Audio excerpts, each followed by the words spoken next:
Over 20 years ago, Alex Jones created the media platform called InfoWars, and in the decades since, it's grown into a truly remarkable institution with over 200 radio affiliates, tens of millions of unique website visitors monthly, and a 24/7 live news TV channel broadcasting from state-of-the-art studios in Austin, Texas. InfoWars has become the most trusted independent news source in the country, dedicated to delivering breaking news, live coverage of special events, and exclusive reports you won't find anywhere else. While the old guard media struggles to maintain supremacy in a landscape rocked by innovation and technology, InfoWars has been at the forefront of the information revolution. From 8 million radio listeners, over 2 million YouTube subscribers, or the billions of views of our online content, InfoWars proves dominant in every facet of media we enter. For the hardest-hitting reports, uncompromising analysis, for high-profile interviews and bombshell revelations, accept no substitutes. Demand truth. Demand InfoWars. InfoWars. Tomorrow's news today. Nobel Prize, do you think? Everyone thinks so, but I would never say it. You know what I want to do? I want to get it finished. The prize I want is victory for the world.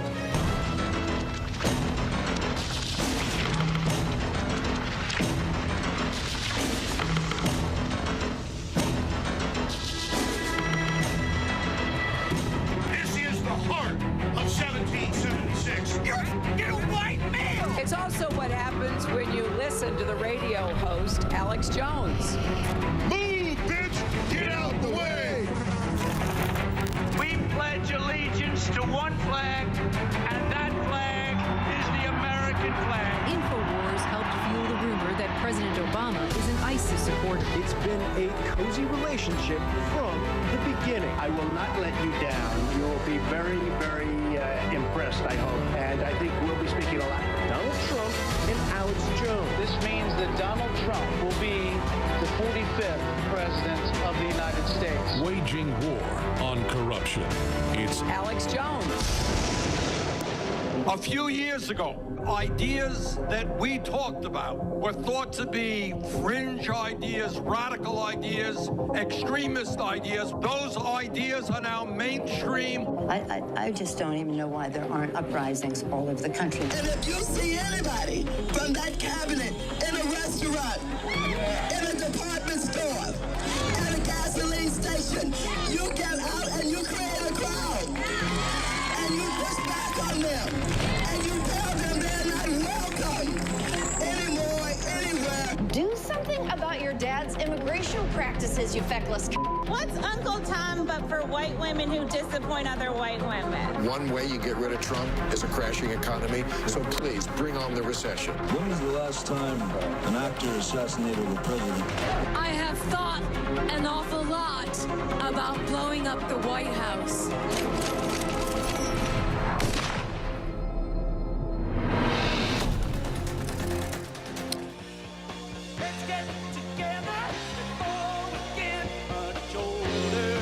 Ladies and gentlemen, it's already the 27th day of June 2018, and the Republican Party's huevos have dropped.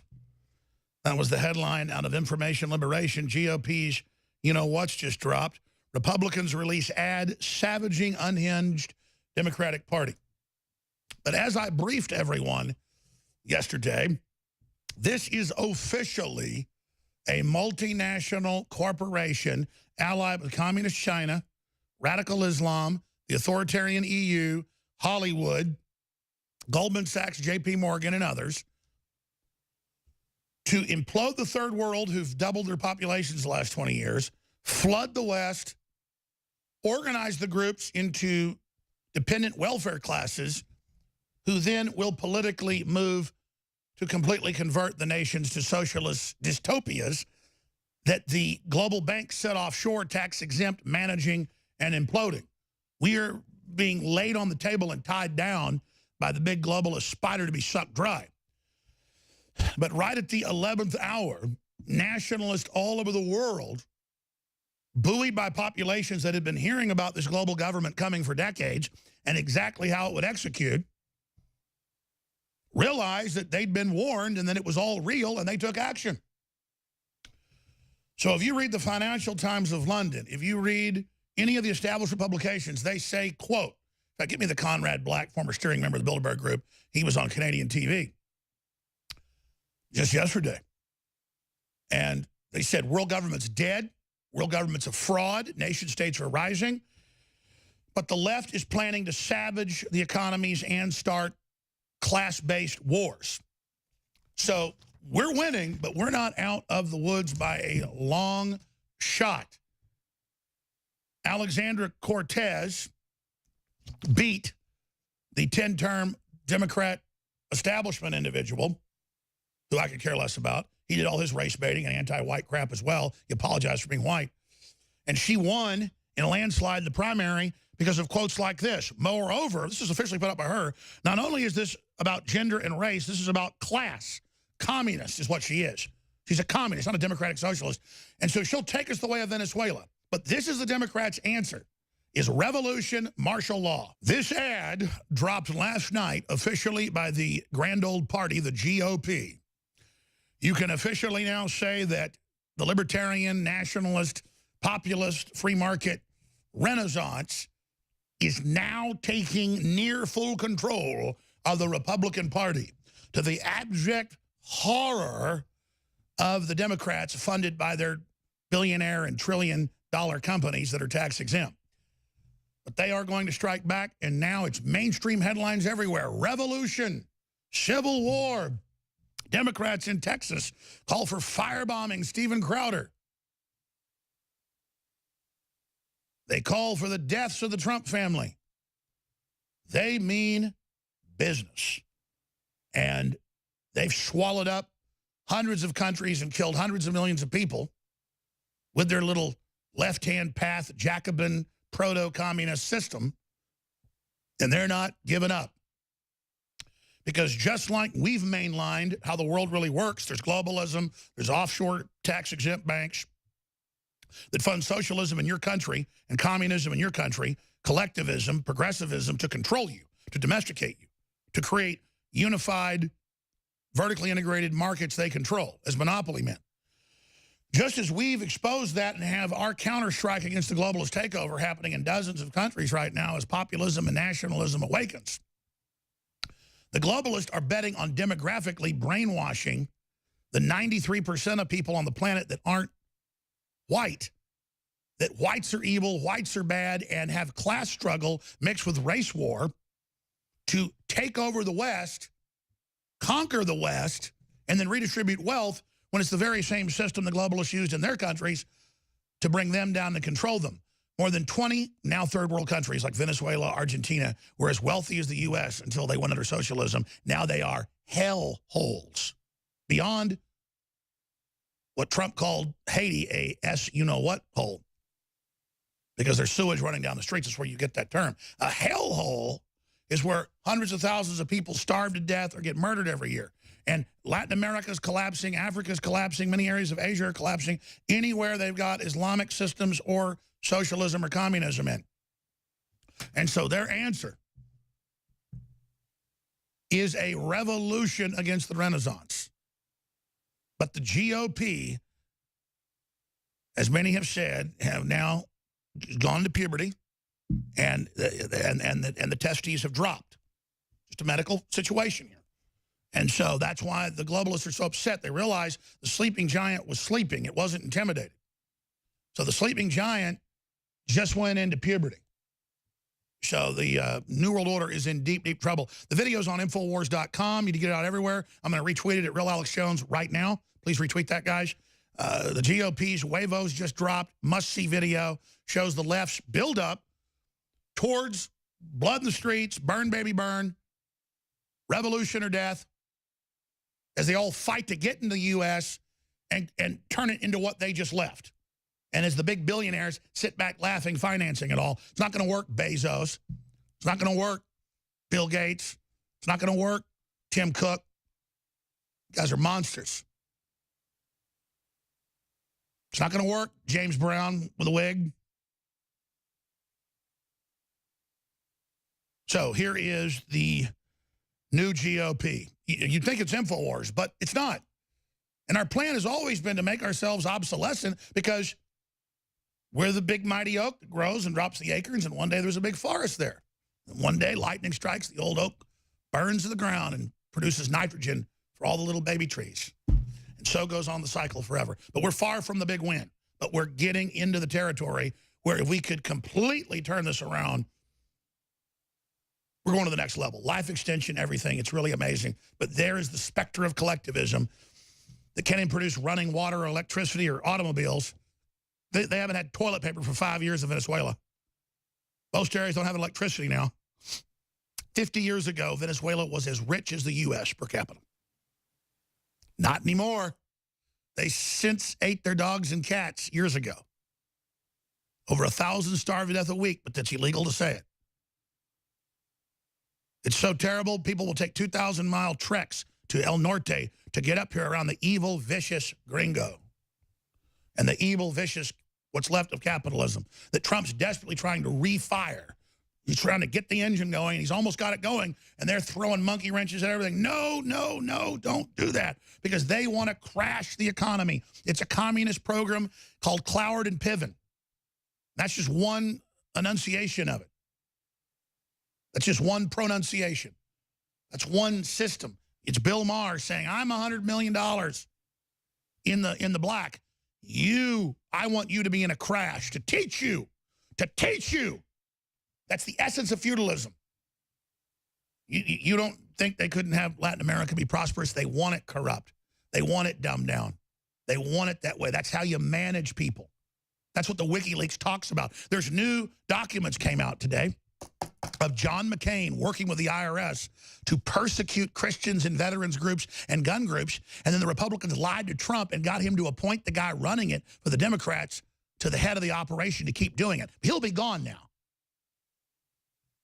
And that's why we've been tasked to continue to ferret in to who is not loyal to America and the president, because the president says he cannot obviously be aware of it all, and he thanks us for bringing this to his attention and Judicial Watch and others. But we've all been tasked. I'll just tell you. Maybe I should just read off the list of what we've been tasked for. I don't think George Soros wants you to know what we've been tasked for. Would you like me to read what we've been tasked for? Here, would you like me to read from somebody you might have heard of? Would you like me to read what the tasking is? Maybe I should just read this for everybody here on air, because that's what it comes down to.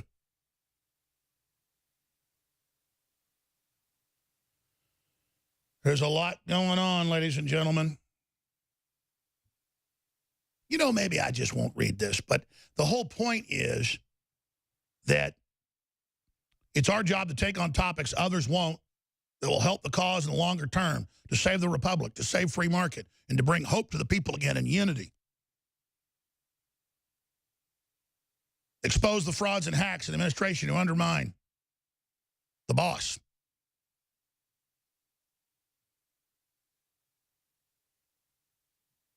And some other things I'm not going to say on air. But the point is, we're really trying to save the country and the world. We're really trying to deploy the advanced technologies that have been suppressed.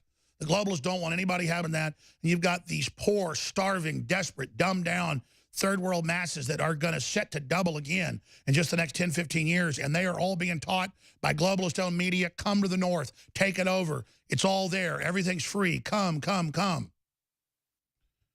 There are more Chinese women coming in than all Mexicans combined every month to have their babies for free. Everything for free. It's all been designed. It's all been set up.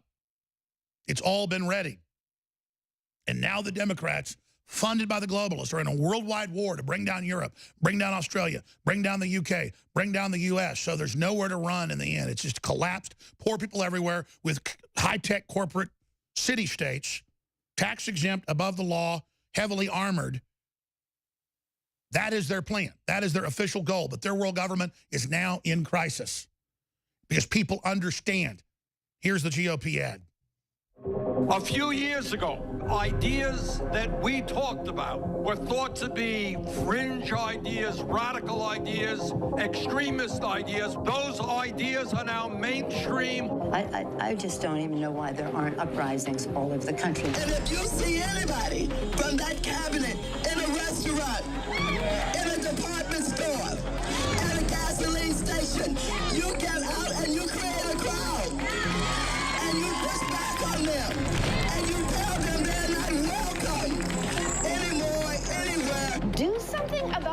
dad's immigration practices, you feckless. What's Uncle Tom but for white women who disappoint other white women? One way you get rid of Trump is a crashing economy, so please bring on the recession. When was the last time an actor assassinated a president? I have thought an awful lot about blowing up the White House.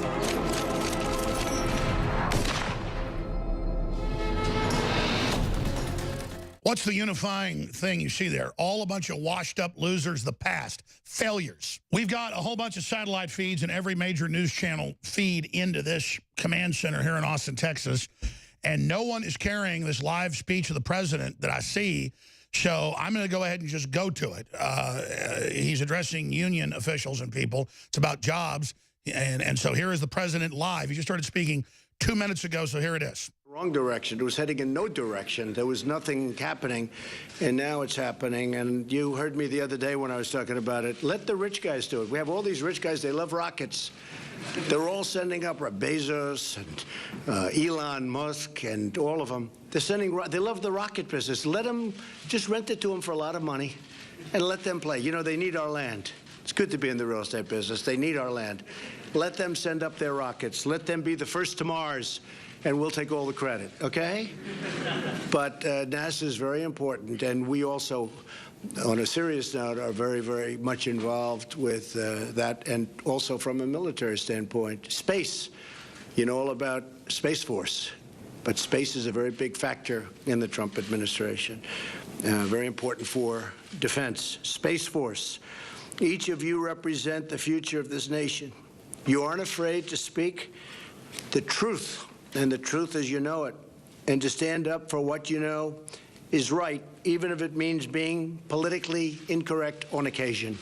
Okay, I've been politically incorrect a lot, and here we are. So it's okay, I guess. We believe in free speech on college campuses, not censorship. Institutions of higher learning should be forums for open discussion. Either way, you could be liberal, you could be conservative, you could be Democrats, Republicans. Hear it all out, and you make your choice. You may not agree with me on things. Some people don't, some people do. But you have to have free speech. You bring fresh eyes to old problems because as young people, you're not burdened by the failed thinking of the past. And you really have to say some of the failed thinking. Some of it's been very good. You understand that for a nation to be successful, it must have a strong military, and it must have strong borders and security inside our country. And we've just had $700 billion approved, the largest ever for our military. And next year we already have it approved, $716 billion. And we will shortly be stronger than we ever were before. So important. Hopefully we never have to use it. We don't want to use our military for that. We want to keep training, but never have to use it. But if we have to use it, nobody's going to come close. You have to believe in protecting the entire Constitution, as written, including the right to free speech and the right to keep and bear arms, Second Amendment. You know that a nation must be proud of its history, to be confident. And a nation has to be confident in its future. And you know that we must honor and respect our great American flag, which we do. Everybody in this room does. We're citizens of the freest, strongest, and greatest nation on earth. Also, I can say, greatest nation ever to exist, and we're getting stronger every day. He's delivering remarks. I have to say, face-to-face with our future event, with a bunch of top students. Actually, most of you aren't even in the prime of your life. You'll be in the prime of your life in about 15 years. I'm going to make it as long as possible. But you're doing a fantastic job. And your life has been a truly exciting one. Did you hear that? We're going to make people live as long as possible. Our economy is booming. Confidence is soaring. And there has never been a better time to be young and to be American. Never been a better time. The opportunity now is incredible. Unemployment for people under the age of 24 is the lowest in almost 50 years. Think of that. The lowest, the best in almost 50 years. And shortly, we're going to have the all-time best that we've ever had. No one's carrying this. African-American youth unemployment is the lowest level in the history of our country. And African-American unemployment is the lowest level in history. Hispanic unemployment is the lowest level in history. Women unemployment is the lowest level in 21 years and will soon be, I think, in history. I think we need another couple of months, frankly, but I think soon we'll be able to say for women will be unemployment the lowest in history. The tax cuts haven't hit yet. Thanks to our massive tax cuts, young men and women entering the workforce are keeping more and more of the money they earn. So are older people, frankly. And it's really helping you get a stronger start in life. A lot of advantages. We've eliminated horrible policies that burden young Americans. You were burdened by things that were really, in some cases, insurmountable, including the individual mandate in Obamacare, a disaster. That's where you pay a lot of money for the privilege. This is powerful. Let's tape this if we can so I can come back to more of it. He's live right now. I noticed nobody was carrying it, and so I wanted to hear what the president had to say. I got hit with something right before the show, mentally, and it all crystallized, and so I'm always breaking down stuff years before it happens. Or I'm always breaking down what's currently happening that isn't recognized for years. And I'm not bragging about that. It's just a fact. And so when I come back, and I'm going to hit all the news, got a bunch of big guests as well, I'm going to lay out something so huge and so incredible. But once I do it, you're going to be sitting back going, I've already heard this. I already know this. Well, it's clear, yes. But did you really think about it? Because I know I didn't. And it really hit me that this July 4th,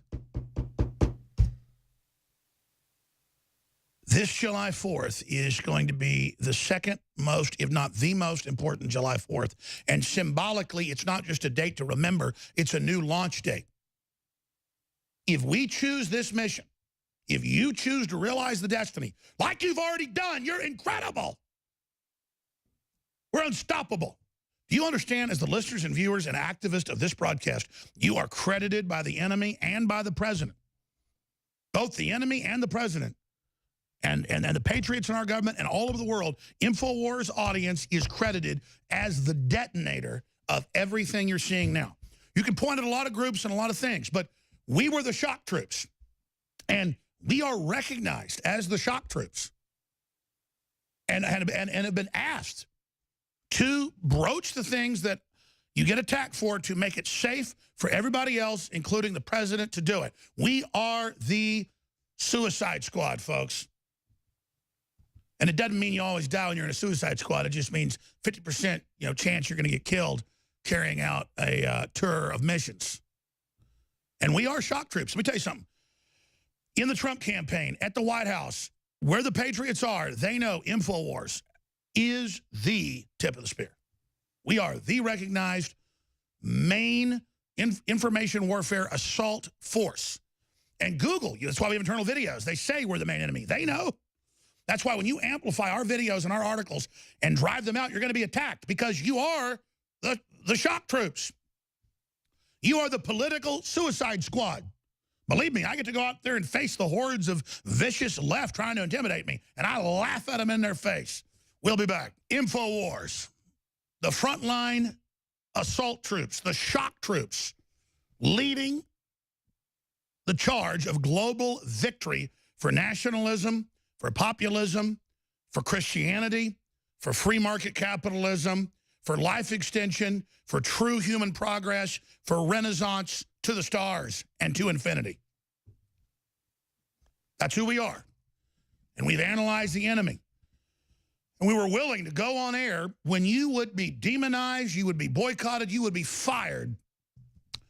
23 years ago when I first got on air, if you talked about the Federal Reserve being private, if you had Ron Paul on your show, I was the first person to ever interview Rand Paul.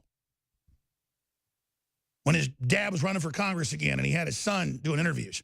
I remember Rand Paul going, well, this is my first interview. I'm doing about 20. And I'm not bragging. The point is that I've seen where we've come from. Just like Bernie Sanders says, look how far we've come, almost having communism in America, that I could win the Democratic Party, you know. And this admitted communist that just won the primary in New York, she's a communist who preaches race war, class war, right out of communism. Now, there's her quote. Moreover, this is put out by her. Moreover, not only is this about gender and race, it's about class. Alexandria Ocasio-Cortez. Hey, lady, if it's so good, go to any of the third world countries that have got socialism and see how fast you run out of there with your tail between your legs. But this is what's happened in the blue state areas that everyone's fleeing. And as the collectivism collapses, what do? They want more of it. And then they try to invade your area and make you submit to them. And who runs them? Who runs the communists and the socialists and all of it? The big banks, period.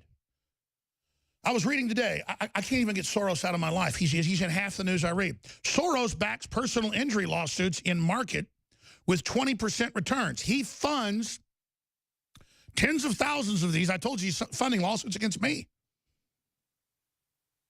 And then he gets a return on it on top of it. Just anything evil, anything bad that brings down countries, that's parasitic, he funds it. He's pure evil that said on TV, I made happy time, as a quote, happy making time, exhilarating rounding up Jews. These are quotes. What do I get for playing the clip? I get CNN, the young turds, and then even Joe Rogan saying I'm wrong. Wow. But that's the power of money and evil. Because all you got to do, I've even been told even lately, I could still bend over and kiss his ass and they'd stop coming after me. Never. What? Evacuate in our moment of victory? And I ain't on the Death Star, brother. I'm in the X-Wings, and we already fired the torpedoes down your throat. So enjoy. So let me get to the ultra-massive announcement here. And then I've got to get to all this other news.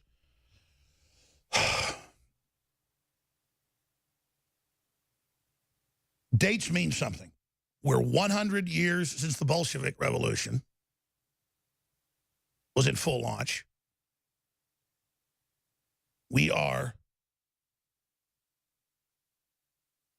over 100 years since the Federal Reserve took over the U.S.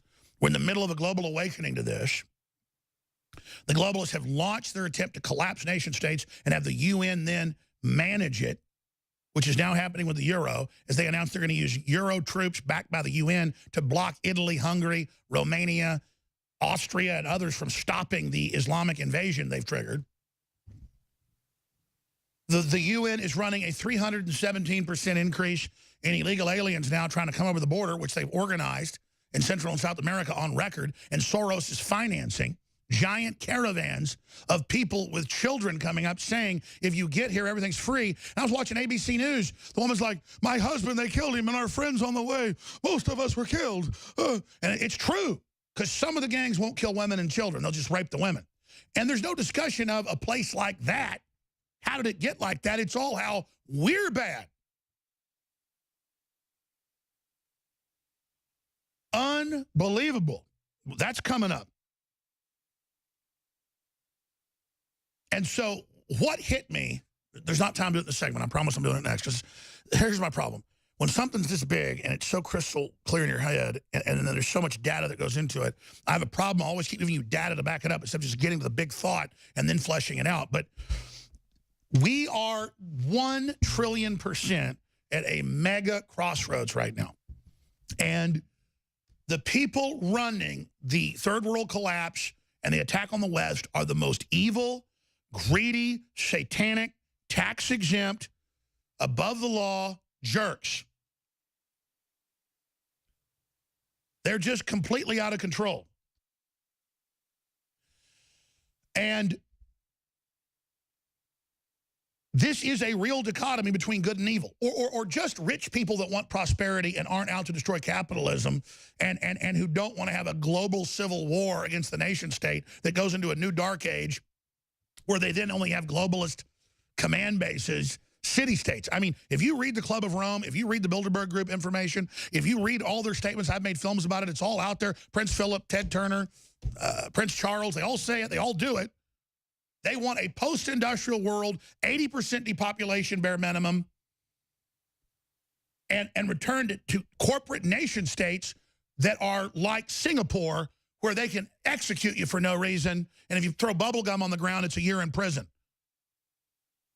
You go, well, maybe that's a good thing, but it's the other extreme. See, they destroy law and order everywhere else and then create these armored fortresses for themselves. And I'm not saying Switzerland's bad, but Switzerland, Singapore, the Vatican City, it's exempt from everything else it does outside. Israel's on that model. I'm not attacking Israel, but it's on that model. And so that's where this is going. And they're going to create some other ones, and this is the big enchilada. That's where this is going. And if we don't realize the historic moment we're in and the choice we have, I'm going to break down the choice, but also a date and some ideas straight ahead on the other side. I'm going to go right to it. Speaking of support, it takes a lot of money to run this operation in the face of the globalists and their attacks and all the rest of it. You are our underwriters. Plus, we make it easy to support us. We have the very best products out there. And we're running the biggest specials in a long time on all of the fluoride-free toothpaste line, mouthwash, silver gargle, all of it.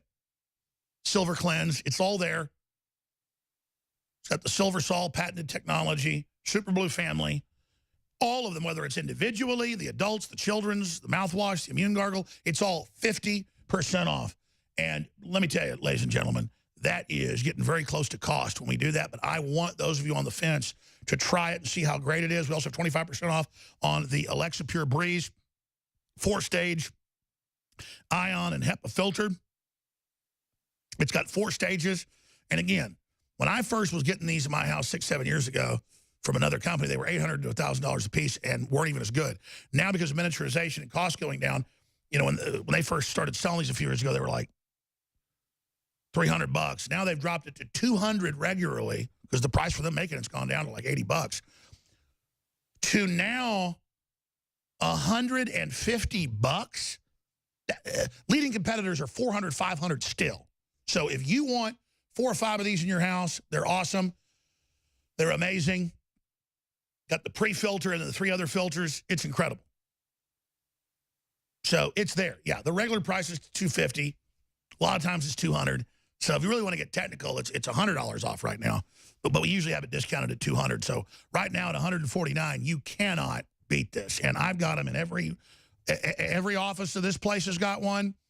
My house has got one in every room. And one will do 3 or 4 rooms, but I like to have them in every room. And when you buy them, it funds our operation. InfoWarsStore.com or 888-253-3139. Please commit to fund the shock troops in the fight against the globalists. The fight's never been hotter, and we've never needed your support more than right now. All right, we have unbelievable, insane breaking news. But I've got to cover the big picture. I've got to put out the main narrative of the global war that's happening because so far until this point, no one else is doing it. And now it's being picked up, and it's critical that this information get out so people understand what they're facing and what we're dealing with. And then I'm going to hit a bunch of news that's exclusive to Infowars.com that's breaking right now.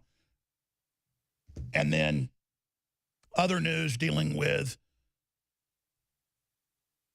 things like, I'm going to get to it in a moment. But here's the bottom line. There is a global war between ultra-rich, tax-exempt, diplomatically immune individuals, you've heard me say that 5,000 times, who are financing systems to sabotage free market, sabotage nation states, sabotage the family, sabotage economies. And now you notice they're very open about that. Yo, we want to get rid of the family. It's bad. It gets in the way of the total control of the state. Mother and father's bad. We want to sabotage the economy. We want to get rid of nations. White people are bad. This is being promoted by the Democratic Party. It's being promoted in Europe by the socialist. It's so we all fight with each other while these Bezoses and Tim Cooks and Carlos Slims and Bill Gates and Ted Turner and Oprah Winfrey. She's the only black person allowed in the group, by the way. Vernon Jordan's never even gotten to that level. And they all sit there, and even documents get released about how they're planning a total system to cut the economy off and have a global civil war. And then out of that civil war comes a world government. And then yesterday, Reuters has the headline that the UN and the EU are going to merge their militaries, take over the nation states, ban country-stopping invaders, and go under UN control. I mean, this is how you collapse a country, is with hundreds of millions of people trying to pour in. And the 10 million they just poured in the last few years, they admit is a beta test. And Macron said a month ago, and Merkel said a month ago, Macron said 200 million, she said 300 million. And we're talking about folks that come from dirt villages that don't even hardly know how to talk. And then the Democrats and the liberals and the socialists organize them to start bombing and shooting and raping and stabbing. And then major countries, Finland, you name it, legalize, if you're a Muslim, raping 9-year-old girls. That's the headline. Supreme Court says they can do it. So let me give you the big announcement. There is a global corporate move to collapse any wealth they don't control, because when you drive down wealth, you can then consolidate it and get it. So if they can have a worldwide depression, smokescreened by global race war, that their media hypes to these third world populations, that the globalists, Bill Gates, the UN, all of them spend billions a year beaming anti-America, anti-Europe stuff in, putting local radio stations in, putting satellite receivers into villages, paying the elders to make everyone listen in Asia, Africa, Latin America, to sit there and go, take over America, take over Europe, everything's free. They're bad racists, they deserve it anyways. Come north, it's all free. Women, money, it's all there. And I played the clips in African languages, Latin American languages. They have the main imams of Jerusalem saying, they are weak, the white dogs will die, their women will be ours, we will slit their throats. And then that's beamed into Europe. And Erdogan's blown the border. I mean, this is the 21st century war. This is it. And when they're done letting enough of the third world in to bring down some of the West, they're going to bioweapon, race-specific, and they've got it dialed in, ladies and gentlemen, where it is going to wipe out, I think the first wave will wipe out about 2 billion people. And everybody's been like, whoa, that immigrant invasion isn't a problem anymore. Yeah, because they all just got killed. So these billionaires are the real Nazis. They're all super eugenicist Nazis. Bill Gates is on record, his dad, Cold Springs Harbor, Planned Parenthood, all of them. They're all signed on, okay? And that's why they pose as liberals doing things to the West they know are going to be so horrible that the West is going to get in line for the first wave of wiping everybody out. And Donald Trump got briefed on this 5 years ago, and he said, this is crazy. We're not doing that. And he got recruited to try to counter all this, but I'm digressing, and that's all come out now. I'm just telling everybody, man, as dumb as these people are, they ship in and fill them full of hate and everything, realize they're just like zombies. The enemy is these big billionaires and trillionaire controllers who control trillions, and they're playing. And so here's the big announcement. This July 4th, 2018, historically as a demarcation line, you can mark as the point of when the global civil war against free humanity and pro-human, pro-Renaissance, classical liberal human future versus the technocracy, the post-humanist, the post-industrialist, the breakaway civilization, eugenicist. And if you're going to join with the real Nazis that actually set Hitler up as a beta test, that's on record, posing as liberals, you're either with the technocracy and the human exterminist, or you're with the resistance. And it's much harder making things work and coming together and fixing things and believing in humanity. But we can do it, and we've done it, and Trump knows it. It's about optimism. It's about a future. And we've got everything we need. But he won't let the globalists be in total control anymore. And there'll be real competition. And so this is the choice you're getting. And so this July 4th is a July 4th worldwide. We've got to create some hashtags. We've got to get everybody promoted. The point is this is a time of reflection, not getting drunk, not eating a bunch of, steaks or whatever. That's a side issue. As good as that sounds. We need to understand there's a global takedown of nation states, a global takedown of populations. There is an attempt to get us all each other's throats by these mega banks that are exempt from everything they're doing. And that we have to announce that this is the beginning of a worldwide movement against empires, against royalty, against above-the-law bankers, against them all. And that it's a planetary awakening, 1776 worldwide. That doesn't mean U.S. control. That doesn't mean, no, it's the opposite. It's ideas. It's soft power. It's the next level of the Renaissance. It's really working with countries, really building up industry, getting the globalists out of these nations that are destabilizing them on purpose so they can consolidate and control all the power over the dysfunctional system. And so that's it. This July 4th. How many years has it been since 1776? Almost 250? What is it? 245 years? 242. I'm just going off the top of my head. 242, is that right? So we're 242 years since the founding of this idea, saying no to a king who ruled us from afar. Didn't mean we were perfect. But the point was we were going for something bigger. And then it became this country everybody wanted to come to because there was more freedom here than other places. And so the globalists can't compete with that. They can't compete with even 10% freedom or 20% freedom. They can't compete with America, so they have to undermine it. They have to bring it down. But they're not bringing down America to transfer the wealth of the third world. That was all a lie. They were doing that to parlay our money and power into the third world to control everybody. And it's totally and completely sick. And so you can mark this July 4th, 2018, 242 years later, as the moment where everybody should really, truly pick a side and decide whether you're going to be a conformist in your own destruction, a conformist with the deindustrialization, post-industrial world of the eugenicist, or whether you're going to be strong and stand up to their bullying, stand up to the media, speak out yourself, be involved, and be on Team Humanity. Because this new July 4th is about Team Humanity. It's not about Team America. It's about every country in the world with its own people and its own population believing in a human ideal and standing up for their culture and their rights, and then freely working with other cultures and adopting parts of other cultures that they choose to adopt, but not being force-fed that, so it creates a discordia Tower of Babel where the globalists can come in and control everybody in their own admissions.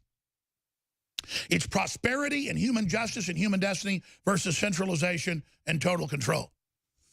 And so I've got to wrap my mind around it, but I think this July 4th is the launch of the second American Revolution, the real launch of the Renaissance, a global revolution of understanding, of a true enlightenment.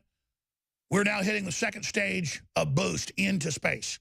This is the big phase that if we make it to this, we go in, we go above, and we transcend the psychopaths and control freaks that study humanity, not to empower humanity, but to enslave it. We are passing the epic crossroads. We must make the right decision culturally and spiritually and economically July 4th. We are back live broadcasting worldwide. I am your host, Alex Jones, and we just laid out the fact that we're in a global revolution with big ruthless mega banks trying to destroy free market and competition, taking over, and then trying to base everything on race as a way to control people, because that's a very base way to do it. It is a total assault on Western civilization, a total assault on common sense, you name it. Mike Adams is going to be in studio. He's on fire fighting all of this and getting into the fact that they're openly launching a civil war. Of course, you've heard about that here first, but now it's all over the place. Gary Byrne is coming on. He, of course, is filed lawsuit against the Clintons and Podesta and more. So that's good that he's taking action. Former Secret Service agent, he is coming on.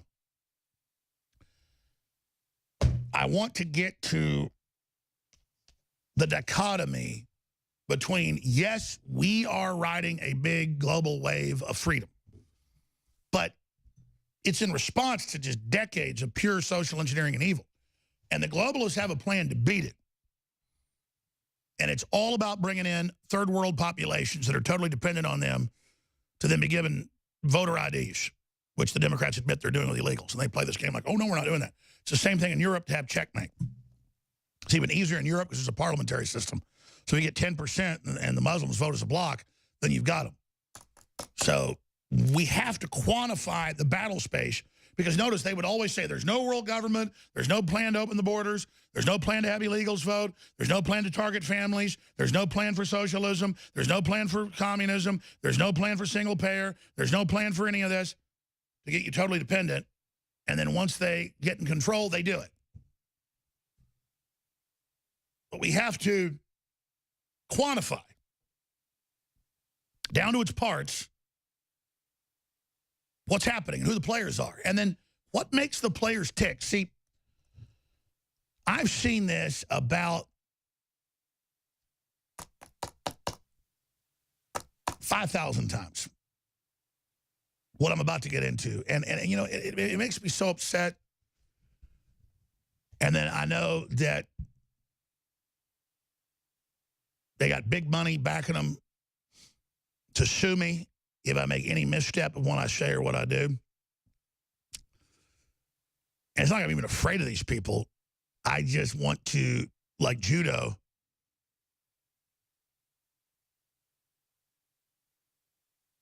walk softly but carry a big stick. But I see the iconography. You see gangs, particularly criminal groups, wear symbols so you can identify who they are. So that members of the club know who they are, but that you don't. And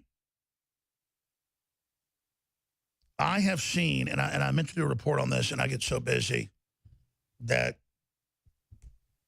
I haven't done it, but I'm going to do it. But I'm trying to figure out how to do it, where I can show 20 or 30 people who've been arrested and busted and convicted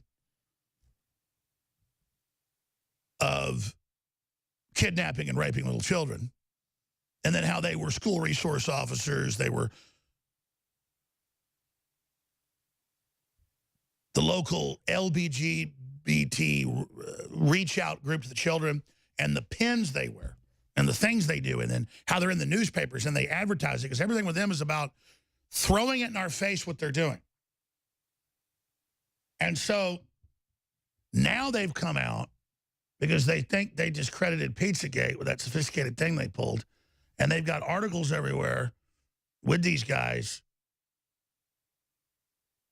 telling you even what they're doing in your face. The good news is law enforcement's hitting them and hitting them hard. Head of prominent charity that campaigns against child abuse is arrested for trying to arrange the rape of multiple children as young as 2. Oh yeah, that's coming up. That's mainstream news. That's right. Yeah, Michael Jackson's 89-year-old daddy died. I say, who cares? Guy was reportedly a pretty bad dude. We've got stories up on Infowars.com. Cop hospitalized from opioid-laced flyer placed on sheriff's vehicles. Law enforcement appears to be the target, but it's the bizarre message in it that makes me question exactly what's going on. So that's coming up in a moment. We've got a lot more to get to today. You've got Trump having huge victories with every candidate that was even behind that he plugs and endorses winning. But you've got a phenomenon of hardcore communists beating establishment party Democrats and winning primaries, like in the case of New York. So that's all coming up. Now, that said, law enforcement and patriots in FBI manuals decades ago published internal books on recognizing pedophile gang signs.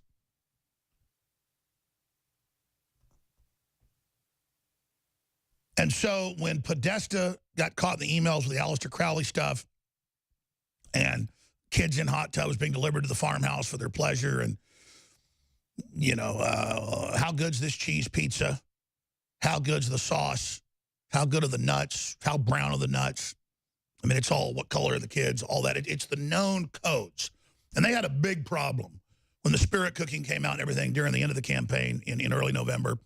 They had a big problem when it came out in WikiLeaks, and then Weiner and Epstein, the Lolita Express and all of it. They had a big problem. And those documents are public. Federal Bureau of Investigation, Intelligence Bulletin, the symbols used by the pedophiles, which we know is a giant underground currency. Drugs are an underground currency, jewels, art, but sex trafficking of women and children is the big one. So, what were they going to do? Well, they then got the New York Times, the Washington Post, and CNN to all focus on a pizza place that didn't have a basement, and there wasn't evidence of what ended up getting said. But I remember seeing it, going, this is weird. It's all mainstream news pointing at this. I said, I think this is a distraction. And everybody got mad at me for that or whatever, and we still covered what people were saying about it. And people said, oh, he backed off Pizzagate. No. Pizzagate, in the government documents and in the WikiLeaks and in New York and other areas and Epstein and all of this stuff, that's all come out. That's real.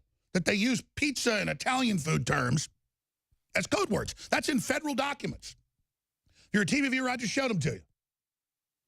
But I've since talked to victims, and I've talked to law enforcement, and I've talked to people that have been involved on the periphery with the individuals and that know about it. And I'm going to leave it at that. It's been turned over to law enforcement. That explained it to me. And they said, you're going to see some bus coming up soon. And I was shown some of the things. And I didn't go on air with them. But we're talking major newspapers saying, don't pull anything up. I'm not ready to do this.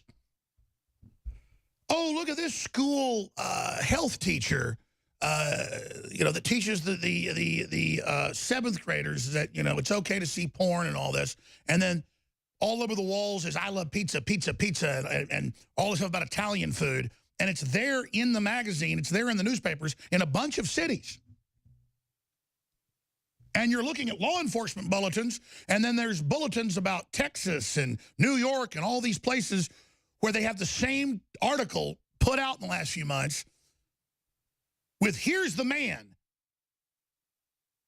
that's going to teach your kids about porn and sex.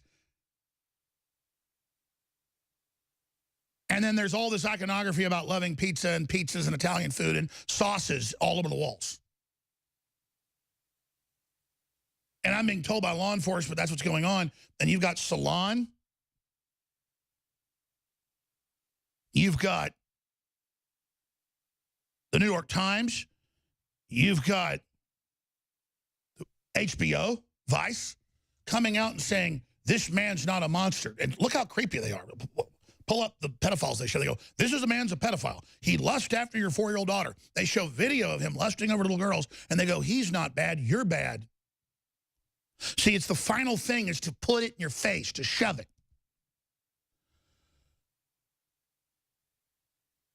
Can you guys put back on screen, though, the InfoWars version of it? Yeah, Salon deletes articles defending pedophilia from site. But put up the InfoWars version of the Daily Mail article I'm about to cover, if you can, that we had on this TV here in a minute, because I want to show it. Because the individual is wearing a Disney symbol of the mouse ears, of Mickey Mouse with a rainbow on it. And I was told by law enforcement that that symbol is what they use to show what they are and what they're doing, along with a few others. So let's go to the Infowars.com version of this one. There it is. Now, I was told this and almost went public 3 weeks ago with this. But I said, I'm going to wait. And law enforcement said, just watch. Boom. Now this happens. And again, this is one of the many people and symbols I was directed to look at in a network that is reportedly mainlining this into the culture. They are the vanguard of the whole NAMBLA movement that the UN accepts to normalize a 50-year-old man coming and taking your 6-year-old daughter or son out for a date. And if the child wants to do it, they do it. but they're brainwashed at school. It's a great thing to do. They promise them credit cards, candy, whatever. Head of prominent charity, this is the Daily Mail breaking, that campaigns against child abuse is arrested for trying to arrange to rape multiple children as young as 2.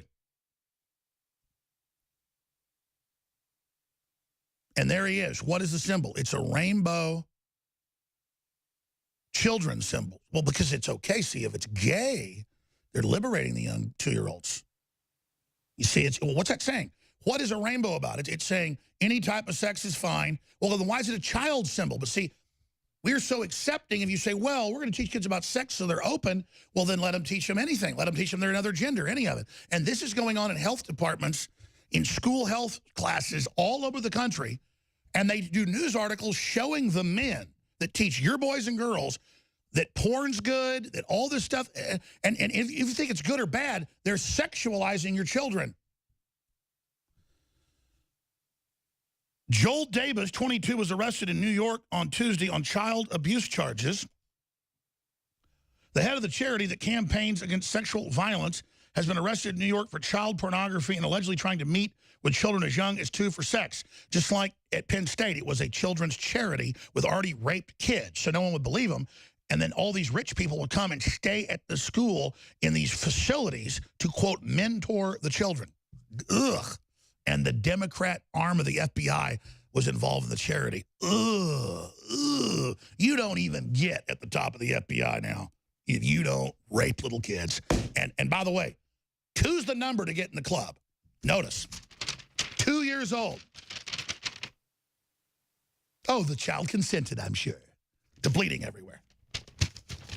So all I'm telling you is, you know why I'm losing sleep, man? Because I know I've been given everything, okay, that Trump knows, okay, about this. And let me tell you something. I'm ashamed of this country. I love America, but I'm ashamed. We've probably got 30 million pedophiles in the country, and now they've got women for the first time roped into it. Women would never do stuff like this in history. Maybe 1 out of 1,000 pedophiles would be a woman. Now they've gotten women through seeking out power, they believe, that are like the new burgeoning thing is that we have women torturing kids and raping them, killing them. Hell, it just came out last week. Murdering little girls, torturing them for Satan. And it's the people running the children's charities. That's who they are. Well, a year and a half after it should have been done, Trump is finally set a date for meeting with Putin. That has now been announced. Raquel Thalen has the article on Infowars.com. The date has not been announced, but the date has been set. Breaking Russia says time and date set for Trump-Putin meeting. I think we have this first, because I was just watching Fox News 20 minutes ago. They were still talking about Bolton over in Russia, and the date hadn't been set. But the Russians say it has been set. And we've got the article up on Infowars.com and Newswars.com right now. More on that. Okay, so, of course, this individual who runs a children's charity to stop the raping of children and who tries to stop the abuse of children who want to become transgender. So he wants to talk to your 5-year-old and tell him about sex. It's oh, I'm a transgender expert. Let me talk to your kid about sex. Anybody else walks over at the park and does that, you break their jaw. You call the police. A pervert came over here, officers. But, oh, there he is in a photo on his own Facebook, a Hillary campaign member. How surprising is that? In fact, I said during the break, because I didn't see they had it up on screen or not, I said, look into his Facebook, 1,000%. He is a Hillary minion, because Hillary leads the pedophile army. And I'm not just saying that, literally. And yeah, they say I'm fearless. I'm not fearless. And scroll over. That's not him. He's over on the other side. Yeah, there it is. There he is.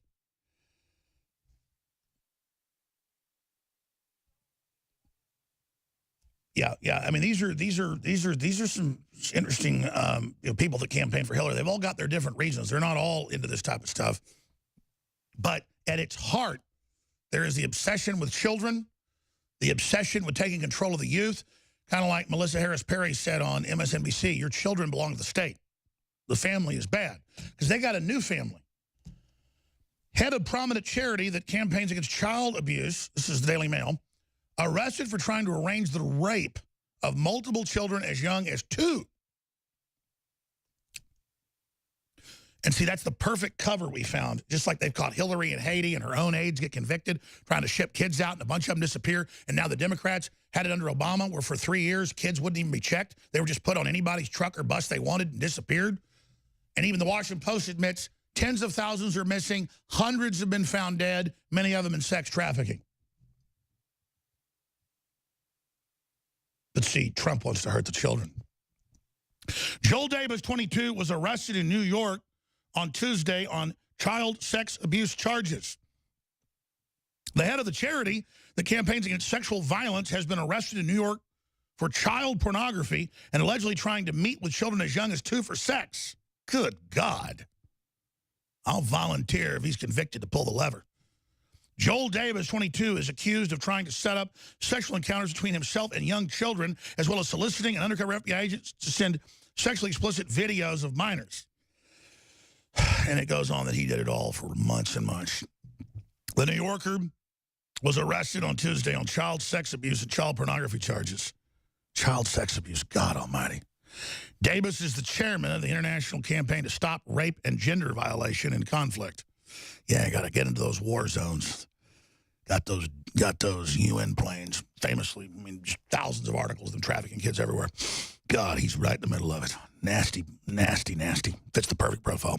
He's a chairman of the international campaign to stop the rape and gender violence in conflict, an organization devoted to ending sexual violence.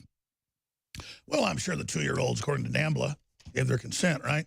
But notice, I was told by law enforcement, this symbol and others about children and the rainbow, because the rainbow's about sex with who you want, now in their system, and it's cute, and he's letting you know. He's letting you know, there's the symbol right there.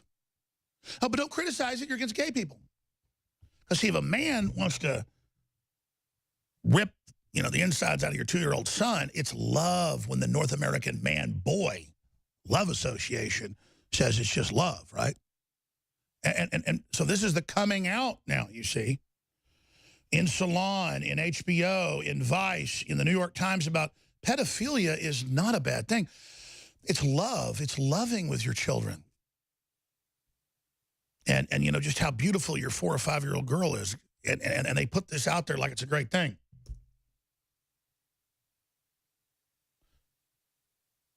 Prosecutors say despite his involvement in the organization, Davis exchanged text messages with undercover agents over the course of several weeks earlier this month. And they're so satanically possessed, they can't help it. I know people that have been exchanging text messages with prominent Democrats that send back and have whole screenshots. I mean, I'll just tell you what we've been going on here.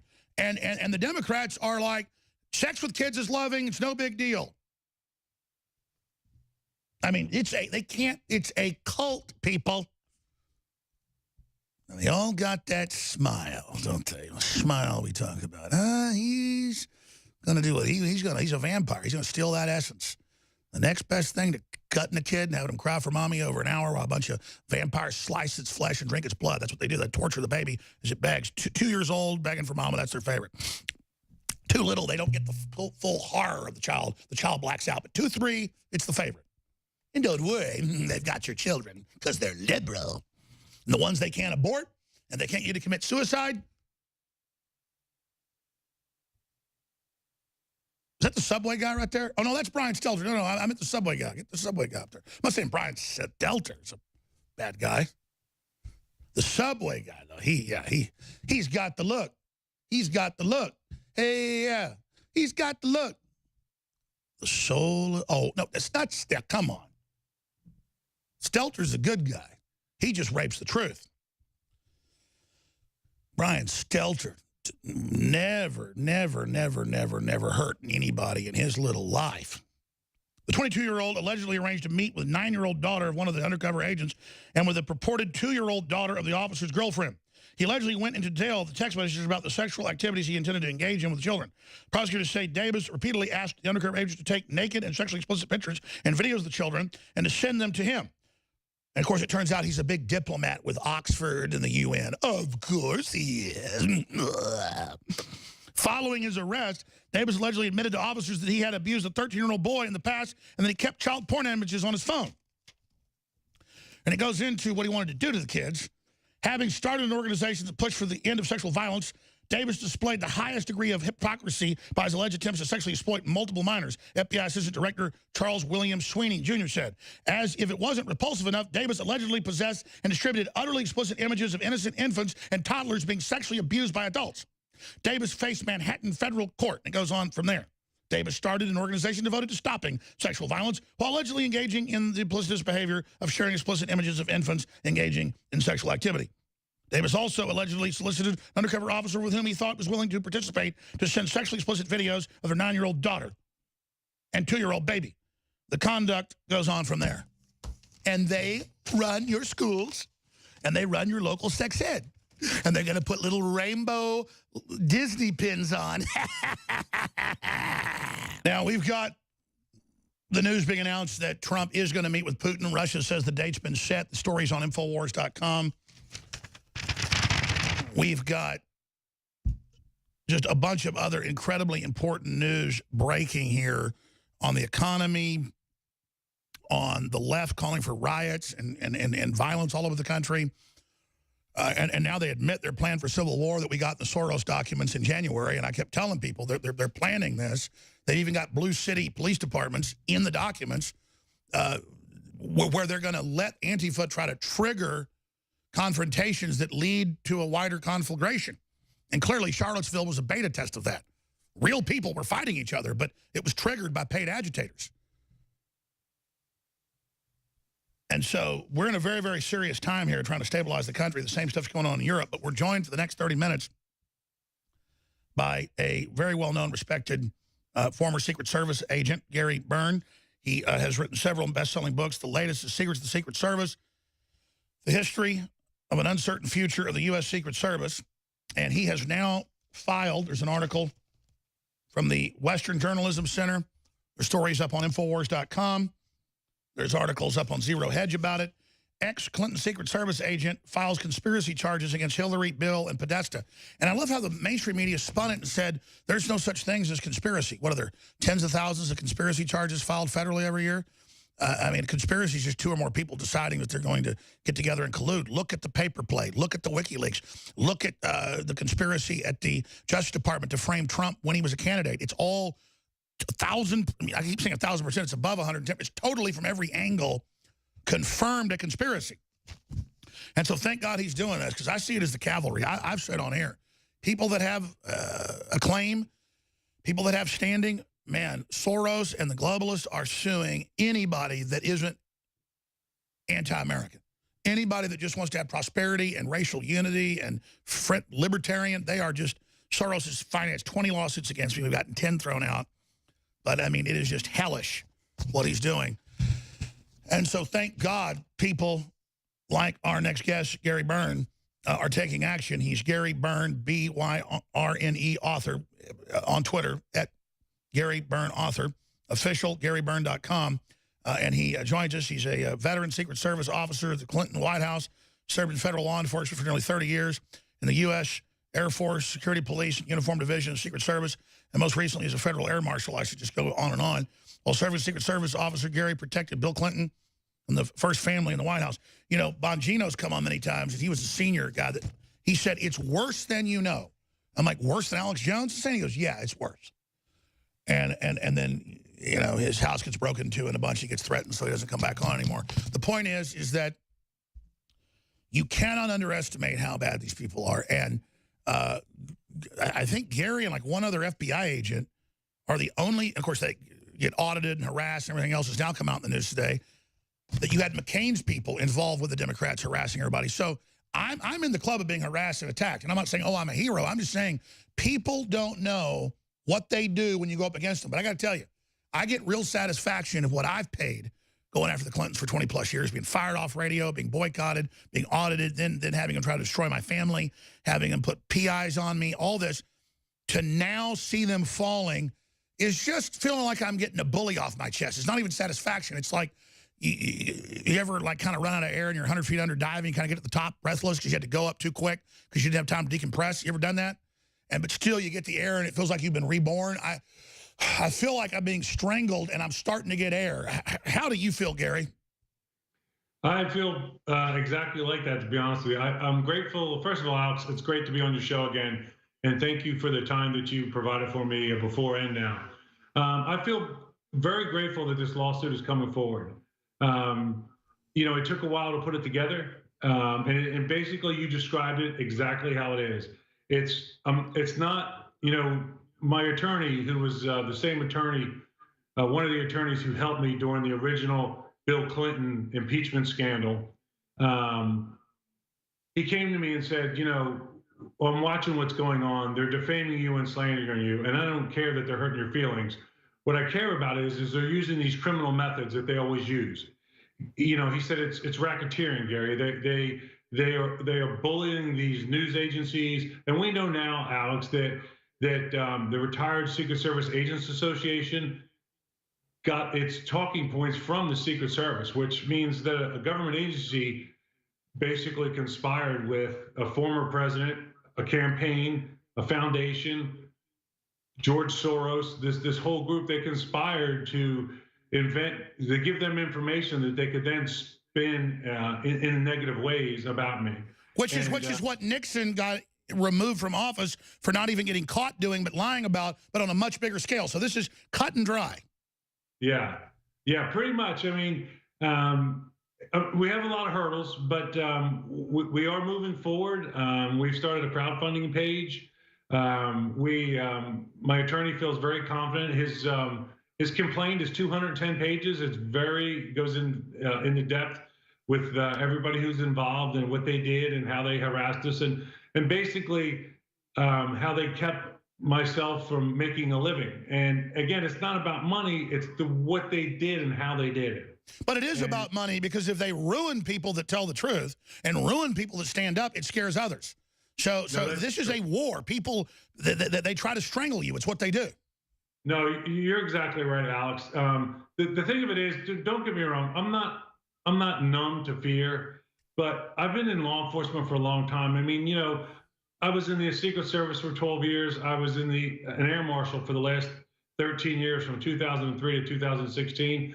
You know, basically being air marshal is sitting on a plane waiting for somebody to get up and try to cut your head off. So I know how to deal with the stress and the pressure.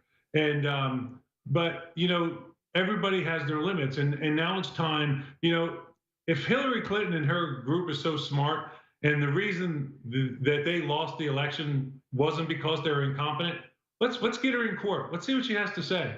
Let's see how many times she denies knowing anything about it, or can't remember, or can't recall. And you know this as well as I do, Alex, because you're a great historian on this criminal enterprise that the Clintons seem to be. And so let's get some of these people in the court and see what they have to say. Absolutely. We're going to break in a few minutes, but I want to go back to what you witnessed when you were there. But and now what we've seen since then, and then the same tactics they use against anybody that stands up to them. But just recapping what your suit gets into, what they did to you. Yeah, so basically what they did was through their methods, they sent people out to intimidate me at a couple of book signings. They then, in the very beginning, actually, when the book came out, they put so much pressure on other news channels not to have me on. The people that stood up to them and had me on and gave me my fair time to talk and tell the truth was Fox and radio shows like yourself, TV shows like yourself, because everybody else blinked. Even a very famous shock jock who's been around for years told our PR people that there was so much pressure put on that they would never have me put on, and they actually sounded scared. And this is the kind of methods that they use. These are mafia tactics. You know, sure, it's violating your free speech and trying to embargo you.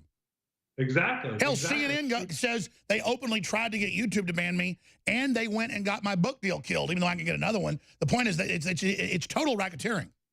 No, absolutely. And another good example of it is a lot of your viewers might have seen this when the book first came out. You know, the TV show, The View with Joy Behar. Yes.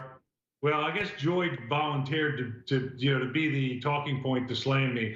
And she spoke 2 days in a row on that show about my book when it first came out. And of course, they were very negative. They slammed me. They called me a liar. And they repeated everything that Media Matters and David Brock were putting out there.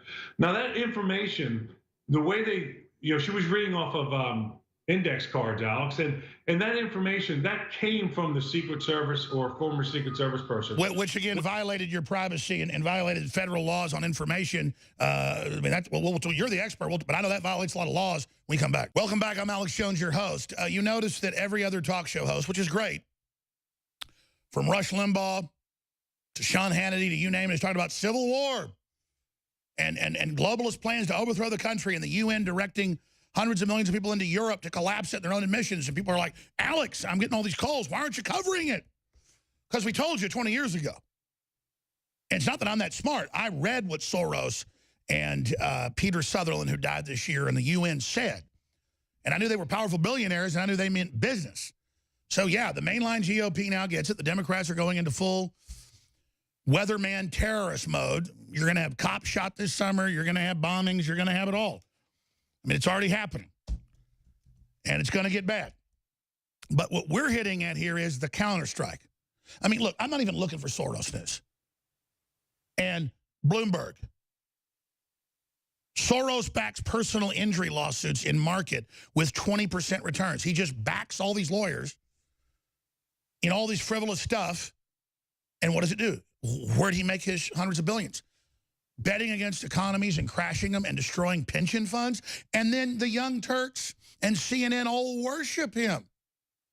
And then he quarterbacks as the private intelligence agency with his son, who's in the documents trying to fund race riots in the country. And where are the indictments? And God help us.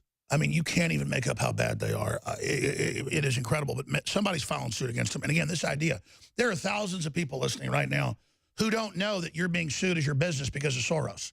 I mean, let me tell you, I don't give him unnatural powers. But it's like I think he appears in a ball of smoke or something like the devil. The guy, every time we turn over a rock or investigate something, it's not even hiding. It's him. And he's the one in the WikiLeaks saying we're going to have the UN take over the internet and censor all nationalists and kick them off. And then that didn't happen. So now they're in charge of the template that the EU's putting in and that Google's put in to censor everybody and shadow ban everybody. And then I'm sitting there explaining it to the White House last week to senior people. And then they literally don't understand it all. So, man, I tell you, it's just crazy, but it's good to see people waking up. And we're joined right now, we're going to take your calls the next hour and get to a lot more, by a Secret Service agent who has been through a lot dealing with all of this. And the article is the Western Journalism Center, the great folks at World Net Daily. Ex-Clinton Secret Service agent files conspiracy charges against Hillary, Bill, Podesta, Soros, the whole stinking lot. And it just goes into it all. But well, we got like 8 minutes left here, and I appreciate you coming on with us. What do you think is most important to impart to people? I think these folks are dug in, but they're on their heels. And we've all sacrificed so much. And the average American doesn't know how much they've paid just because of these people and how they have this anti-American system they admit. And at every level, if it's bad, you catch Soros and the Clintons behind it. And selling us out to the communist Chinese, that's coming out in the news about Comey. I mean, where did they, or is it America so open they've exploited that? Is it that they hate America, or that we're just wide open, so we were the most prime target? Yeah, they're taking advantage of our open system, absolutely. That may not be what they started out to do, but it's clearly what they've been doing for the last 25 or 30 years. And again, you know, my lawsuit is to try to bring that out into the public. I mean, this is you know, there's not many civilian RICO suits out there. We're purposely doing it in a way to in the District of Columbia court to try to give us the best chance of it moving forward. Alex, if we get to the point of discovery of evidence, that will be a big deal. And you know, you've hit the nail on the head.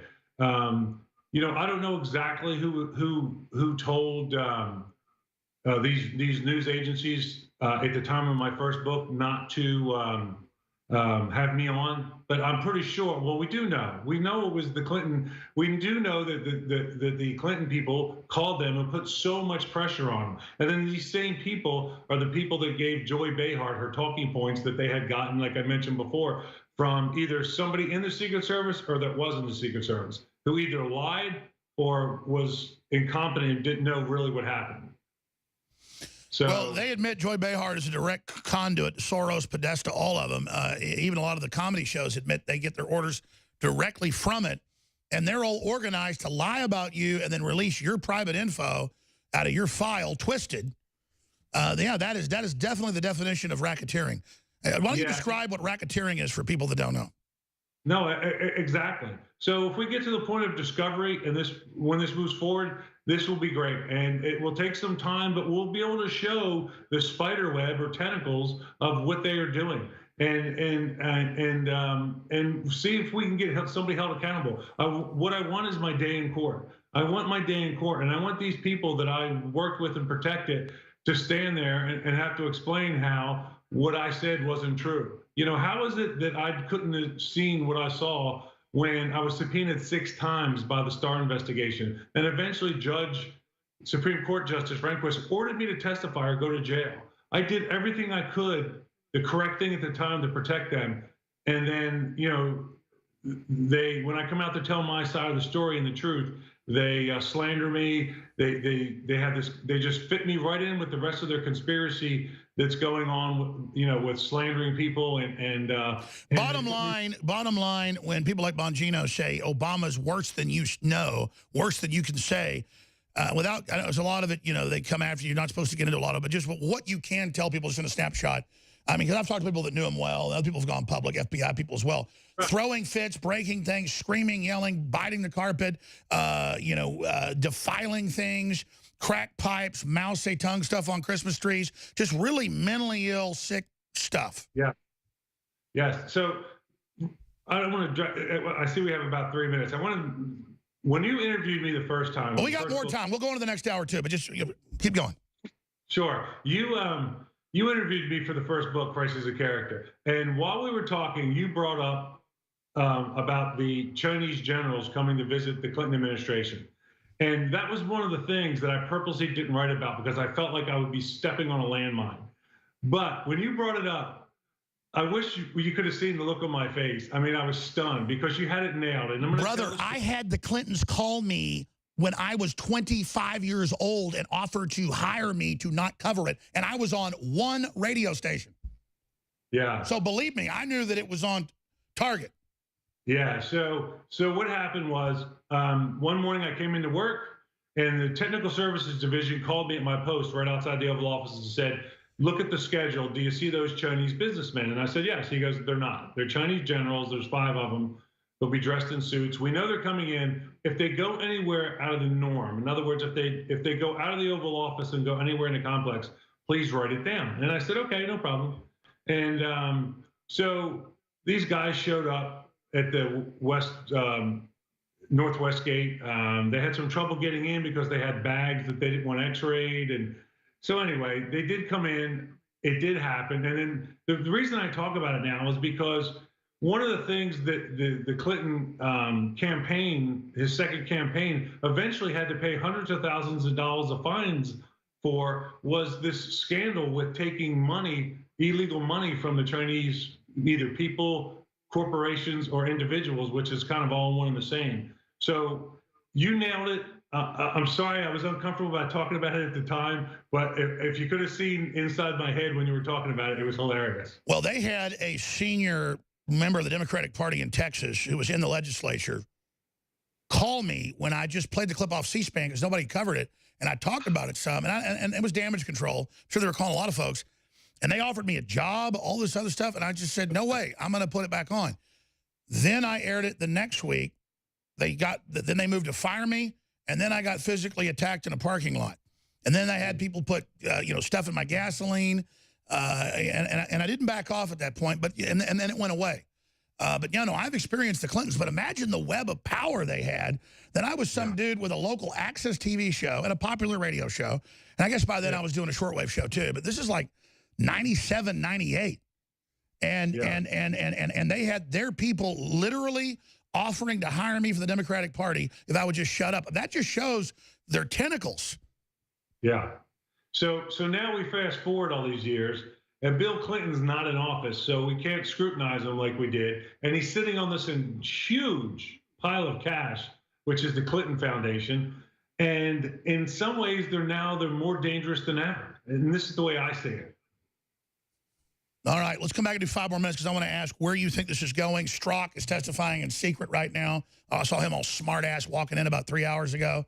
And just what it's like to know there's this cabal of people up there that covered up for her, and then they're going after Trump, and there's literally nothing but a bimbo getting paid off a decade or so ago. I mean, it's just crazy. You know, I know why they came after me when I was 25, 26 years old. We did get some #1 ratings in Austin, but that wasn't it. They saw it as little embers or like cigarettes in a prairie that could start a fire. The Western Journalism Center that started WorldNet Daily, they got documents from Judicial Watch from not from the Clinton Foundation, but the library a few years ago. Remember Joseph Farah came on, and it was them in 1993 when they first got in, 94, saying, we've got to stop any type of independent liberal, conservative, pro-veterans groups, no independent media. We're going to call them conspiracy theorists. We're going to get them sued. We're going to ridicule them if they sell books. We can't let them create their own economy. So that's all that was just keeping all opposition out. Very sophisticated tyrants. What must it be like for them now, as a former Secret Service agent, Air Marshal, and Air Force, police, all the rest of it, for you to see their empire crumbling? Gary, what do you think they're going to do now? Well, they're going to continue with their mission, which is, to me, you know, you can say overthrow our democracy, or excuse me, not our democracy, but our republic, our constitutional republic. They're going to keep doing what they've been doing. There's no stopping them. It's really like a cancer, and I know that sounds a little overstated, but no, it is a cancer. Everything they do is destructive. Yeah, it is. And you know, even when they can tell the truth, and we've seen this many a time, Alex, even when they can tell the truth, they don't tell the truth. So my hope is that my suit goes forward. They're going to keep doing what they're doing. I hope other people keep coming forward and trying to do and bring the truth out like you do and a lot of these other people. I agree, because everybody needs to sue them who has standing. And there are a lot of folks listening. Just if enough people, this is what they're trying to shut us down with, and all we want to do is bring the country back.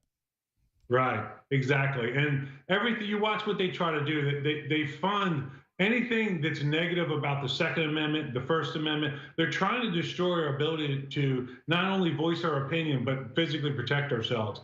And I've seen that for years. And it concerns me greatly. And I agree, because I asked the question earlier, and sorry to interrupt you. What do you make of the FBI cabal up there, and where do you think all that's going? Yeah, it's very similar to the executives I saw in the Secret Service. Listen, the FBI and the Secret Service and some of these other agencies were corrupted back in the early 90s by the Clintons when they first got there. That trail is very easy to read and see. What percentage would you say of it have they compromised? Mainly the top echelons, like Trump says? Yeah, absolutely, the top echelons. And it's proved itself. There's many videos on YouTube of former directors of the Secret Service and of the FBI giving testimony and getting caught lying, and then saying, oh, do you want me to just change my testimony? Well, no, you got caught lying. These people, once they get to a certain level, they're not about doing their jobs. They're about protecting their standing in the agency and growing their agency. Because every government agency wants to be bigger and bigger and have a bigger budget. I think these guys in the FBI got on the wrong track, and clearly, I don't see anything that can fix what we know about it so far. I mean, those emails are very disturbing. It's open and shut there, where he's not going to be president. We're going to stop him. We're going to basically set him up. Exactly. And you could see they thought Hillary was going to win. They were calling her the president a year before, so they did all this crazy stuff, not realize. Wow, they have really stepped in it. No, I agree. Think about that, Alex. They're calling her the president to appease her ego because the deal was already set. They didn't swear her in the interview. She had all these lawyers. what happened to the FBI where they let so many lawyers in the room that they intimidate the FBI? That's not the way it was when they were coming after me to force me to testify against Bill Clinton. It's just bizarre. And you got sucked into this, but once you got in there, you've stood up, done a great job. Where's the best place for people to find your newest book? You can find both my books on Amazon, at bookstores, Barnes & Noble, Books A Million, BAM. Thank you very much for mentioning it. Hey, they're trying to destroy me too, brother. We're all in this together. Gary, thank you so much. God bless you. Thank you. We got critical breaking news on their plan to launch a civil war. It's real. It's already happening. And how we stop it, straight ahead with Mike Adams in studio. Counterthink.com, Mike Adams here, the Health Ranger. It is Sunday night, June 24th, I believe. And I apologize for my appearance. I'm a little sweaty. I've been working outside. America is facing an assault, an invasion. And if we don't get serious about this, right now, we are going to lose our country. We're very close. We may be past the tipping point already. I'm not exactly sure. So I'm going to start this out by citing just some facts. I'll just do some factual statements, some irrefutable facts, a series of statements. And then I'll talk about the interpretation, connecting the dots, and what those facts actually mean, and why we could lose America if we don't stop what's happening right now. So does that sound fair enough? I'll start with the facts, and then I'll let you know when I go into the interpretation. So let's start with some facts. So leftists, we'll use leftists and liberals synonymously here. Liberals, you could say, are verbally assaulting and shouting down Trump supporters and members of the Trump staff in public places, such as restaurants, movie theaters. You know, it could include other places as well. I mean, it absolutely will. But leftists believe that people who support Trump do not have the right to eat at a restaurant or engage in any other function in a public place. That's a fact. Now, I'll come back to that in the interpretation. Leftists believe that America should have no borders whatsoever, that no one should be stopped from entering the country. Leftists believe that the minute illegals come into the United States, they should be granted voting rights. Leftists believe that also the minute illegals come into the United States, they should start to receive welfare benefits, entitlements, free education, free health care, and so on. Leftists are now protesting ICE enforcement offices across the country. The protests are growing. And they want to abolish ICE, which of course stands for Immigration and Customs Enforcement. Leftists want to shut down any enforcement of the United States border, especially the southern border. Leftists, they believe and they state that they think that Trump is actually Hitler. They now believe and state that people who support Trump are Nazis. They use this designation to justify the violence that they are carrying out against Trump supporters through acts of domestic terrorism carried out by groups, radical left-wing groups such as Antifa. Antifa has systematically and deliberately violently attacked Trump supporters, bashing them over the heads with bike locks, for example, felony assaults, and other types of assaults.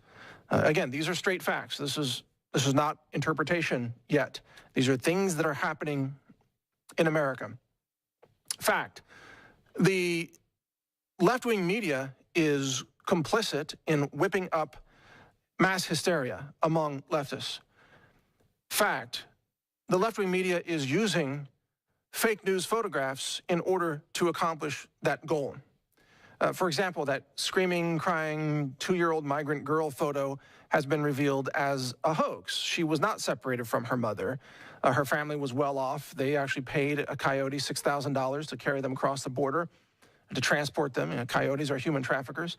And that little girl was never separated from her mother. She was simply hungry, according to her own father, by the way. That photograph was used deceptively by the media in order to whip up mass hysteria using a false premise. Other photographs circulated by leftists are also a hoax. For example, there's a very popular photograph of looks like a young child in a cage. It was a zoomed-in, cropped-in photo. It was actually the child of a parent in Texas who they had set up a cage in an indoor facility in order to protest border policies, and they put their own children in that cage, and then they took pictures of their own children, and then those pictures got shared by other people who said, look, children are being kept in cages by Trump. Okay? That's another fact, straight fact. Fact, President Obama separated parents from children. Fact, the Democrats hope to bring in as many illegals as possible so that they can win more elections, because people from impoverished nations and Central and South American nations tend to vote Democrat. That's a fact. Fact, many of these so-called children that are being brought into America are actually able-bodied, what we would consider to be adults, 18, 19, 20, 21 years old, actually military-age men that the New York Times in particular calls migrant children who were separated from their parents. Okay, I could probably think of a few more facts, but I think you get the picture. Now, let's go into interpretation. This is the important part. Interpretation. The United States of America is being attacked. The United States of America is being invaded, assaulted by foreign nationals who are being used as pawns by anti-American forces inside the United States, which includes the left-wing media that despises America, that hates democracy, that hates the outcome of the 2016 election, and has been working feverishly to try to overthrow Trump. Interpretation. Left-wing politicians cannot win debates and arguments based on reason and historical facts and logic. All right, the report goes on for another 25 minutes. It's very, very important. And Mike Adams, the health ranger, shot that Saturday. Now you know the big term is civil war. The Democrats are surrounding everybody. They're calling for violence. There's so many reports of these, I can't even keep track of it anymore. This is a real plan. And people keep asking, how do we keep predicting what's going to come next? Because we don't go off what's in the mainstream news. We go off the battle plan of Soros and the globalists and what they've done in other countries. And we've gotten secret Antifa documents. We've gotten secret Soros documents. Why do you think Soros has people suing me? Because we'll actually go after them. And I've talked to the folks in the White House, I'll leave it at that, and they say, listen, Alex, we know you're dead on. Everybody else is scared to do it. We need you to continue to be what you've been, shock troops, to bring out these stories, to take the attack and make it safe for others. Now, the enemy already figured that out a long time ago. I hadn't really completely figured it out until recently. I knew we were key to all this. That's why it's great that Mike is willing, he's a really smart guy, I've been doing this for decades, to be a shock troop, and all of you are as well. We've got to make it safe for the Hannitys and the Rush Limbaughs. But the good news is the official GOP is putting out videos that look like Mike or I produced it, because it's the truth. But if we get caught flat-footed, they're planning major riots this summer. They're planning major impeachment pushes. They're planning major, probably false flags against themselves. Hollywood, it's all geared up to this. And they're making their move. And so that's their talking point, that all Trump supporters deserve to die. We're all Nazis, say Donnie Deutsch. Mike, that's a powerful report you break down. By the way, Justice Kennedy just resigned.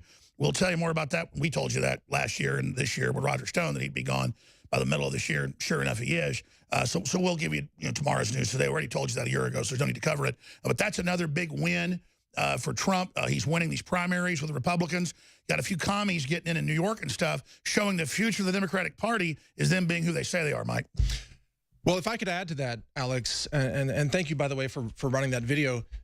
I came to that conclusion independently over the weekend. I mean, this was not coordinated in any way. You and I didn't talk until after that aired. I didn't talk to anybody in the Trump administration. It just hit me like it hit you, I think. It just independently, it's like... You can tell they're making their move.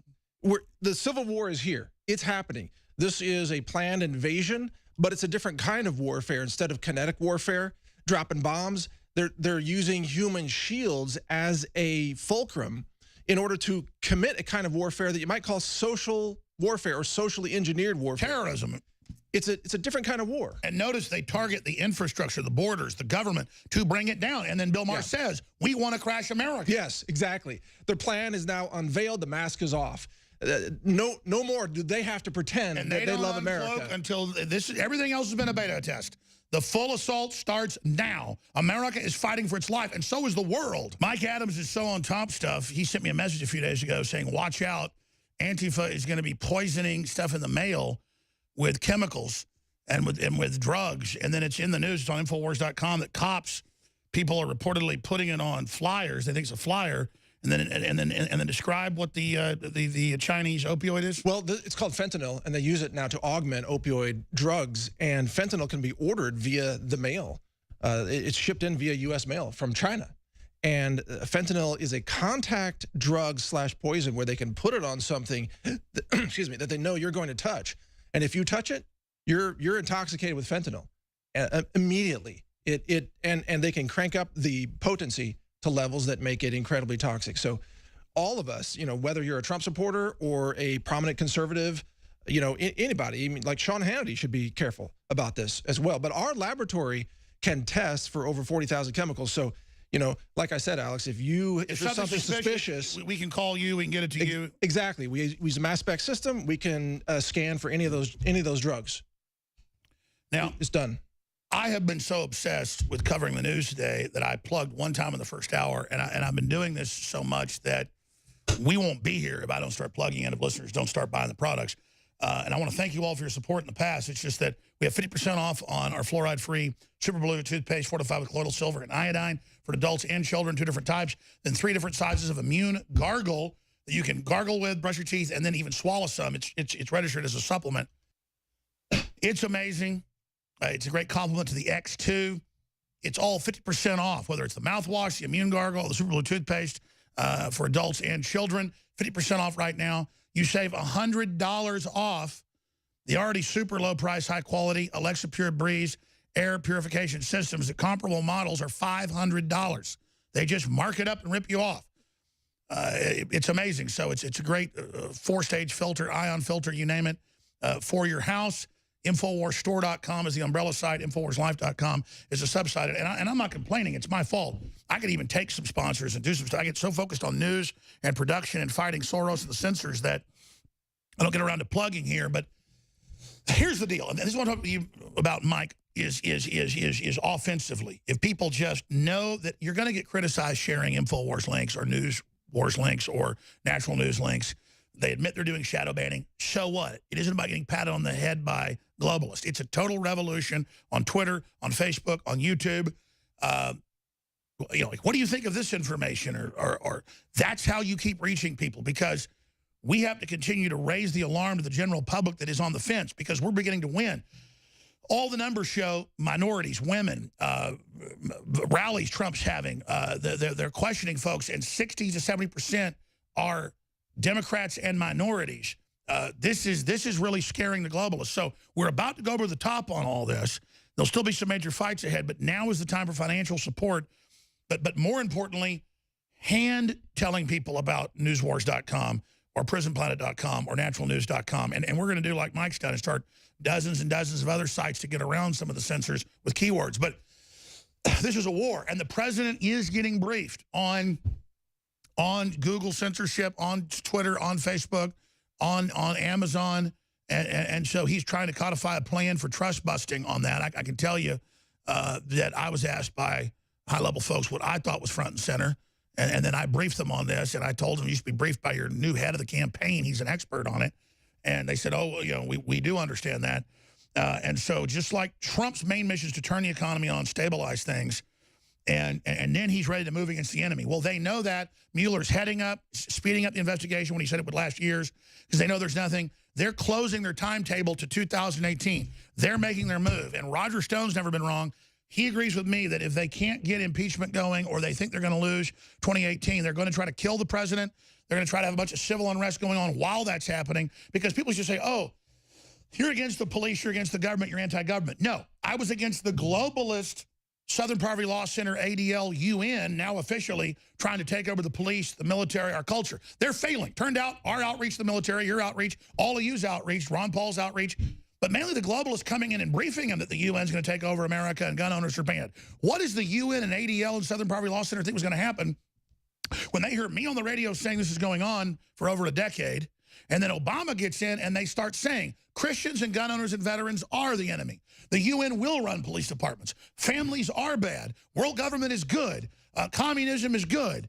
And then your health care is going to be free. And then it's not. And so now I'm very loyalist to the military, the police, the president, because they're trying to execute the Constitution, Bill of Rights. They're trying to turn the country back on. They're trying to erase all this mental illness and the psychic, poison of the globalist. And so as long as they're executing the Bill of Rights Constitution, I'm totally behind them. The media tries to go, oh, Jones is suddenly this.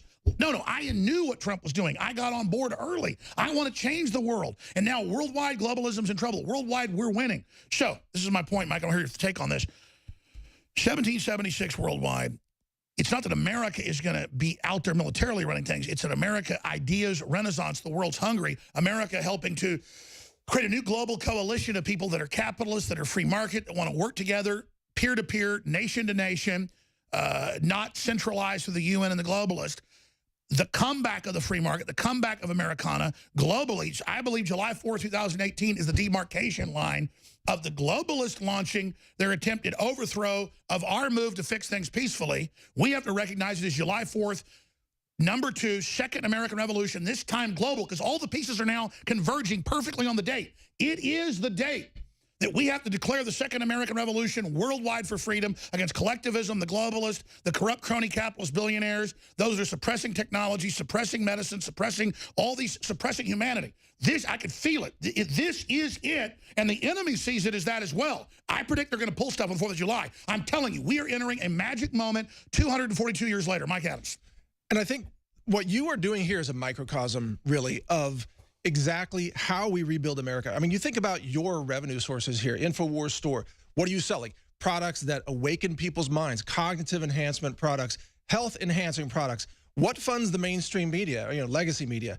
Toxic antidepressant drugs, brain damaging products, chemotherapy, cancer treatment centers. It causes chemo brain. And I just brought in a story here. Metal fillings. Now, the BBC is actually reporting that metal fillings leak mercury when your teeth are scanned by dentists.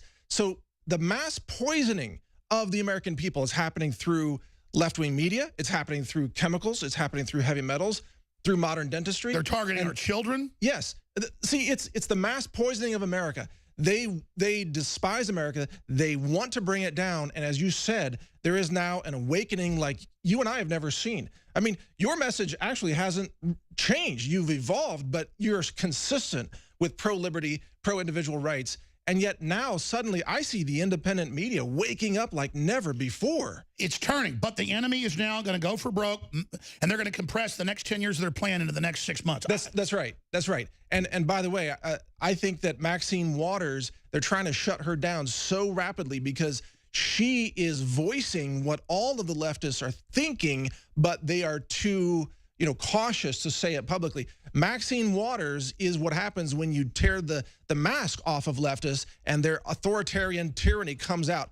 That's what Maxine Waters is doing. She's handed us a gift. It's insight into the dark spirit of leftists. And by the way, I agree, and I wish no harm upon her. I predict if she doesn't shut up, she's about to have a stroke and die. I think the Democrats are going to kill her to shut her up because she is about to really accelerate our victory. Thank you, Witch. Well, everything is compressing. You've got Trump setting a meeting with Putin. That's up on Infowars.com. You've got the opposition being canceled and then them bitching and griping about it last night on Comedy Central. Another system, trying to launch another Colbert-style report to lie about us. They admit was based on us. Their main job was to try to get us shut down, so now they're shut down. They don't want to watch their crap.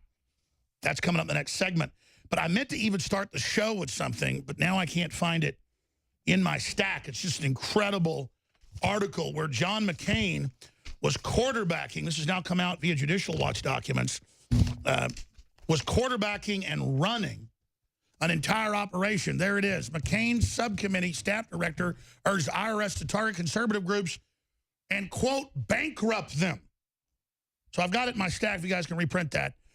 And again, sensational. But here's what's more sensational. People ask why Trump can't get everything done. Trump was advised by Paul Ryan and others to appoint this guy at the IRS and to run things today, and they're still persecuting conservatives and conservative groups that want to get tax-exempt status and all this. So think about that. He'll be gone very, very soon, just like we identified the Soros mole, and it took us 6 months to finally get Trump to look into it. He discovered it and fired them all, McMaster, all of them. So, and listen, the White House, let's just say the campaign, the Patriots are literally asking you to keep ferreting stuff out, keep sending it, that they can't keep track of it all.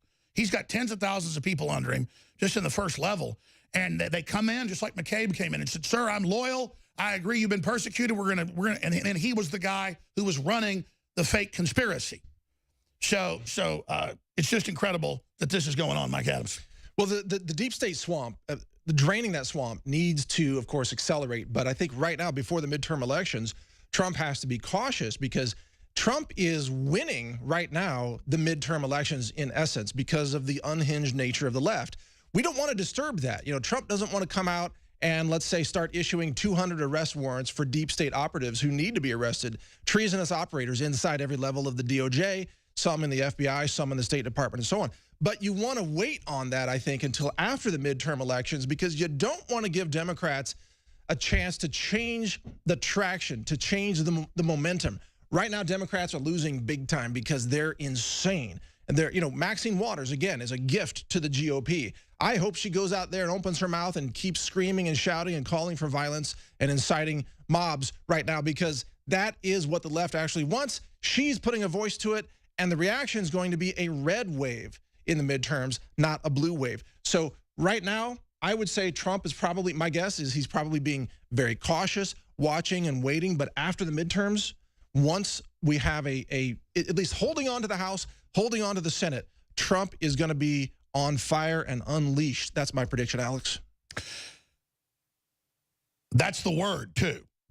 And he's just stabilized the economy, and then really he's going to go after these folks. And, again, they did the whole Russia thing because they were in bed with China. They wanted to distract onto that. But they don't have anything to lose now. And I think Mueller's going to go ahead with his made-up stuff and put it out. So what do you expect to see there? Because Mueller's now saying, and they've got Senator Warner bragging, they're going to release it right before the election. Well, it's going to backfire. It's absolutely going to backfire because think about it.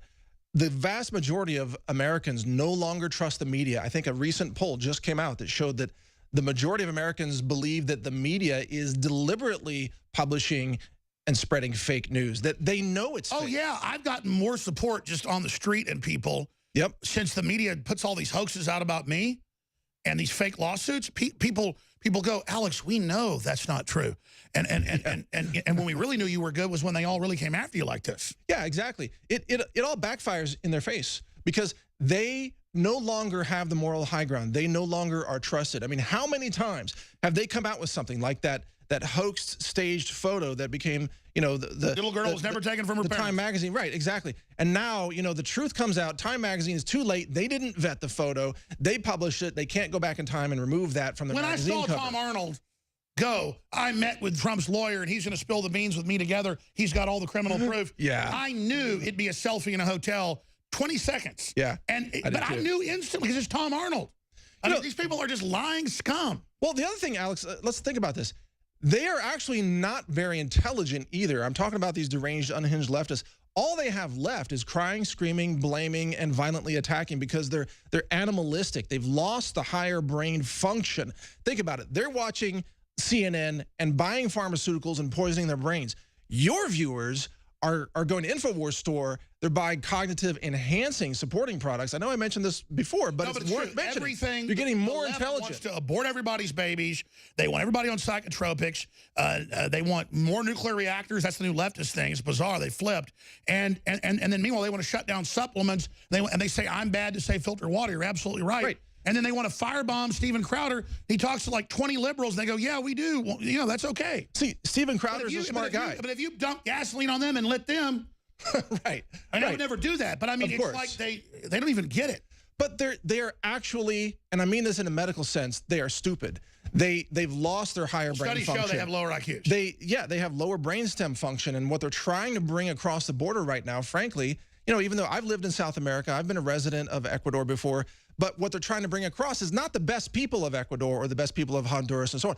They're trying to bring across the most illiterate people possible who are, in many cases, by fleeing the way, those most nations. of the parents get killed coming through. It is beyond any nightmare movie. Yeah. Hundreds of thousands dead, road warrior hell, and then none of them are guilty of anything. It's all us. We're bad. We did something wrong. Right, but see, from the Democrats' point of view, if you can think Democrats can't win, if you can debate or argue the Democrats can't win, they can only win if they silence you or dumb you down or poison you. That came off slave plantations in El Salvador, Nicaragua, all the other places, right? And your husband's dead, and the Democratic Party takes you in and indoctrinates you into La Reconquista and into Mecha and La Raza and everything else, while you're going to go to New York and vote and put in a communist who just won. And she said, this Alexandria Ocasio-Cortez said, winning the Democratic primary, moreover, not only is this about gender and race, this is about class, communism. And she wants free everything. And she wants to abolish ICE. She wants no border control whatsoever. Think about it. She is calling for invasion. A leftist event. They call the police on you and demand you be arrested. Yes. Oh, they call the police just like that. Yeah. Well, where this is going is Democrats, I mean, again, the reason Google and Facebook and Twitter, the reason they have to silence conservative viewpoints is because if there is an allowed debate, Democrats lose the debate. If there is allowed free speech, Democrats lose because rationality and reason are rising in America among those people who can see what's going on, because there are enough people who learned real history, who grew up in a time before the mass indoctrination of children, who see what's happening to their country. Well, absolutely. They're not going to stand by and just do nothing. They say that the numbers vary. It was 2 million last year. Now they're saying it's 5 million have tried to flee Venezuela, and it's causing the collapse of all the countries around it. And so now people fleeing communism, just because they all voted for it. Remember, it was the first Hugo Chavez was a democratic socialist. Right. Then he was a socialist. Then he said, no, I'm a communist. Right. And now it's totally collapsed. Well, when it was a wealthy country, and now there's millions of people coming this way, and the UN has got them all ready and ordered, a bunch of Venezuelans who something like 80% are going to vote Democrat. And then they'll turn the same into that. Exactly. They want to recreate the same chaos that they're fleeing, because they don't understand how to participate in a free society, in a constitutional republic, and the gift that has been to all of us Americans, and that gift is being thrown away by leftists who are just abandoning this incredible gift that our forefathers gave us. People start screaming at Steven Crowder when he's here in Texas and the Democrats are saying we're going to firebomb you. We want free health care. Canada's great. He's like, I'm from Canada. Both my aunts just died. They couldn't get health care. Every Canadian I know comes here for health care. Doesn't mean ours is perfect. The National Health Service is horrible in the UK. Yeah, they got more doctors per capita anywhere in the world. In Cuba, they give you a cane for a bad knee and a cane if you go blind. Yeah, it's a war on human freedom. The war is ramping up, and we are being targeted in the United States as the next intended destruction. Because the globalists don't want prosperity. They've already got theirs. They're blowing up the engine. They're trying to blow our warp dry before we go to the next level. Now, Mike Adams is going to be hosting the 4th hour with a critical report on the global UN depopulation blueprint, Disease X they've been hyping, and the new bird flu strains. Before they said could wipe out, billions if it killed a small percentage. Now they're saying it kills 40%.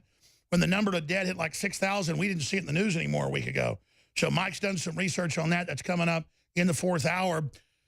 He's going to be hosting in the War Room with, of course, Owen Schroyer. Roger Stone is in the air to D.C. for important meetings. He'll have more exclusive breaking news. I want to jam in a lot of stuff here at the end. But this article out of Judicial Watch, it's another out of AP. In fact, I had the better article that in here in my stack that I can never find that actually, here it is, that went through it all.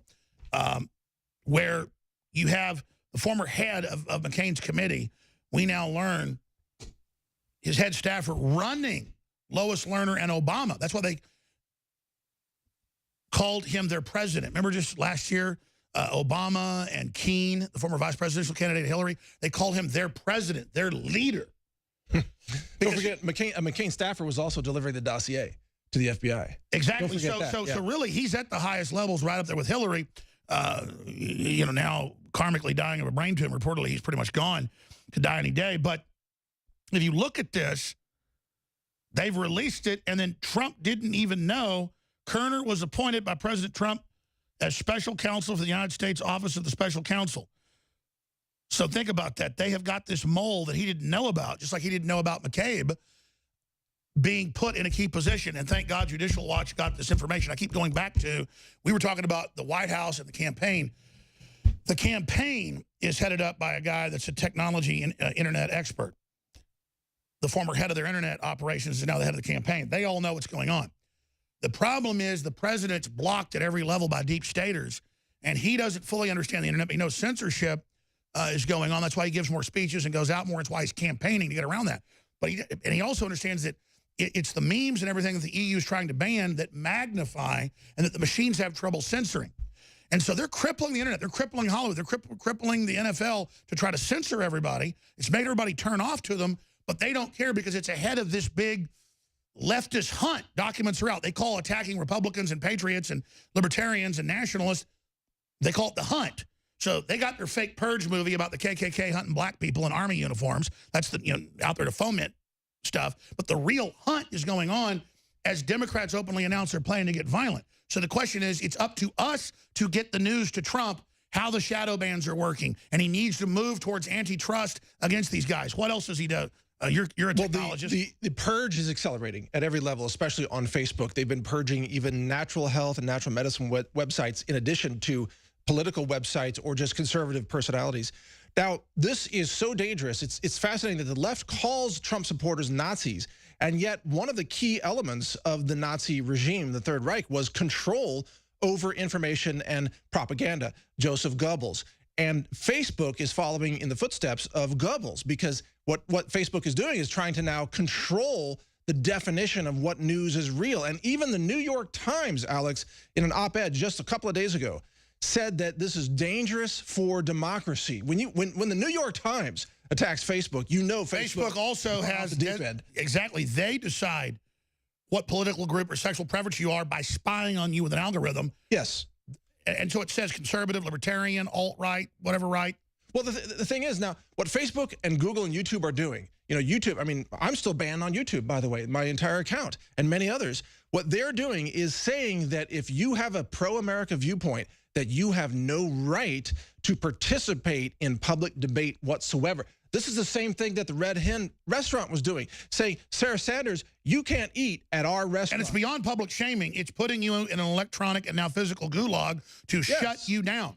Yeah, it's going to be pretty soon. It's going to be, if you're a Trump supporter, you have to sit at the back of the bus. Well, this is part of the Chinese social network skill listing, social listing, where now they use the internet and all your personal activities to then have a social score that tracks everything you do.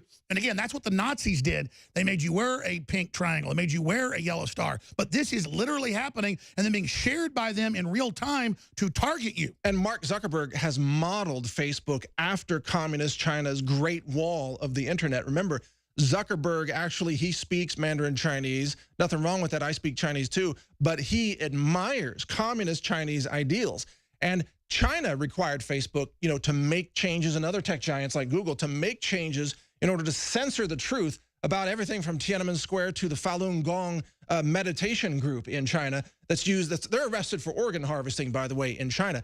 But Zuckerberg modeled everything after. By the way, your wife's Taiwanese. She's Taiwan. Yes. And of course, the Chinese are saying they may invade Taiwan. Yes. I mean, this is really heating up.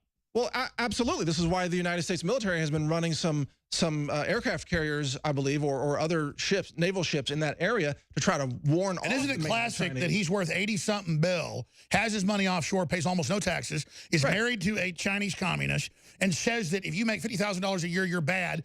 Bloomberg says you should pay more tax, too. Yeah, I mean, these are the most monstrous, hypocritical people. He's not a communist. He's an evil person working with. What about Apple moving its iCloud and its code keys? In Reuters, they reported that, well, of course, if you move to China to take advantage of tax exemption, you work with the government. So they are now merging with the communist Chinese. Yeah, and the Chinese, of course, are engaged in warfare against America at so many levels, including theft of intellectual property, of course, monetary and financial manipulations that harm America, as well as other things. China, remember, just a couple of weeks ago, demanded that U.S. airlines change their definition of Taiwan to be Taiwan Republic of China or some kind of entity of China. Just like the EU's telling us what we can and can't do and announcing Article 13, Article 11 to ban memes, to have you go through a George Soros-funded template before you can publish anything. I mean, even Gizmodo, even Wired said this will break the internet. It's the end of speech. But see, here's the deal. The left has now signed on to this. The podcasters and folks have decided to sign on to it and not criticize our censorship, so they'll be next. And so they've made that decision because they want the total end of everything.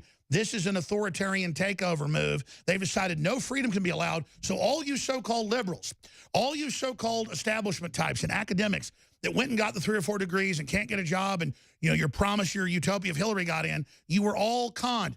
You are literally signing on to total tyranny. You are literally signing on to the communist Chinese. You were signing on, and plus you're going to lose. I mean, this. But here's the thing. Once we take the country back legally and lawfully, these are folks allied with foreign powers that want to kill us, that want to take our rights. We have to eradicate the foreign intelligence networks that they admit China is running almost every U.S. public university. You've nailed something so profound that those who think that they are fighting against Nazis are in fact complicit in the enemy forces that are plotting to destroy America and take down America. Soros is a Nazi collaborator. The EU was a Hitler project. Juncker is the grandson of the head of the Reich. Juncker, the rich. I mean, they literally are the Nazis. Were just one flavor of what they are. But the invaders, if you're a liberal going along with this, the invaders will eventually get around to killing you too. That's what you got to understand. To the left, you are a useful idiot just arguing for them, arguing for open borders. The globalists were targeting America for takedowns, so they hired people and gave them an operating system of hating America as their religion. But you're not going to run the country. You're the useful idiots that open the drawbridge. You're going to be taken down. They're going to target you eventually. It's just a matter of time, because if you are, let's say you're a white, middle-aged liberal who was a Hillary Clinton supporter, you have no use. And the guy in New York said whites were bad, apologized for being white. Oh, yeah, right. Got the leftists activated in race politics, and now they've elected a Hispanic supremacist, communist, crazy lady that says white people are bad. See, and see how sick that is? See how sick that is? Well, it's suicide. These people, you know, there's something about these people, by the way, a lot of them live in cities, not all of them, where they take a lot of antidepressants. They vote for Hillary Clinton, and they are suicidal themselves. You know, antidepressants make you want to even kill yourself in some cases, or kill other people. Antifa is out there saying, let's kill other people. You've got, you know, the firebombing threats, all of this. These people, not only do they want to commit suicide and destroy themselves, they want to destroy the very nation that they are part of. And they want to corrupt innocence. They're obsessed. They are spiritual saboteurs. We're going to break. You're taking over. Folks, please don't forget we have our best-selling Super Blue family of fluoride-free toothpaste fortified with the good halogen iodine, colloidal silver, and more. They're all available at InfoWarsStore.com. InfoWarsLife.com takes you right to the supplement page at 50% off. Knockouts, 33% off, even though it's about to sell out. $100 off Alexa Pure Breeze. That's the lowest we've ever gone. It's an amazing in-house 4-stage filtered. It's all available at InfoWarsStore.com or 888-253-3139. There's a bunch of other specials as well. We told you everything that was coming. It's here. Now we're telling you how to win and go to the next level. And thanks to you spreading the word, InfoWars is still cruising straight ahead at ramming speed and delivering victory thanks to you. Reportedly, Chief Justice Kennedy has announced his retirement today from the United States Supreme Court. This is a very big deal. There's been a lot of conjecture recently about how many Supreme Court justices President Trump will be able to put on the court.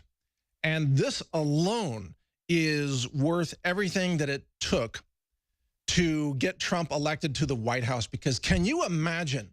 I mean, right now, the liberal justices on the court are going insane.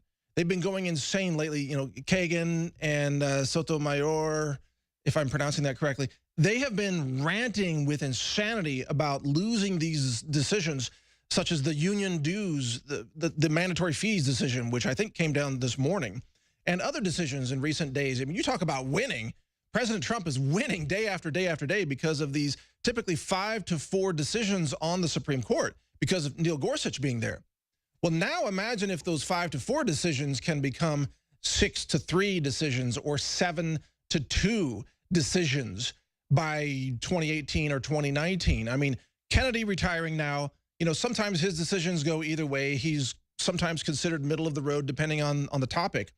But what if someone like Ginsburg retires and then you bring in what we call an originalist Supreme Court justice like Gorsuch, who can really, really enforce the true meaning of the United States Constitution as it was written by the founding fathers, you know, the intent that they put into that document.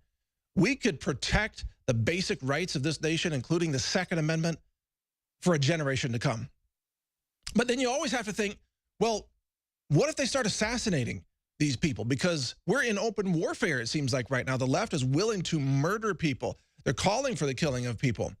And, you know, there's a lot of evidence that at least one former Supreme Court justice may have been murdered to take him out, you know, before the election, before they thought Hillary Clinton was going to come in.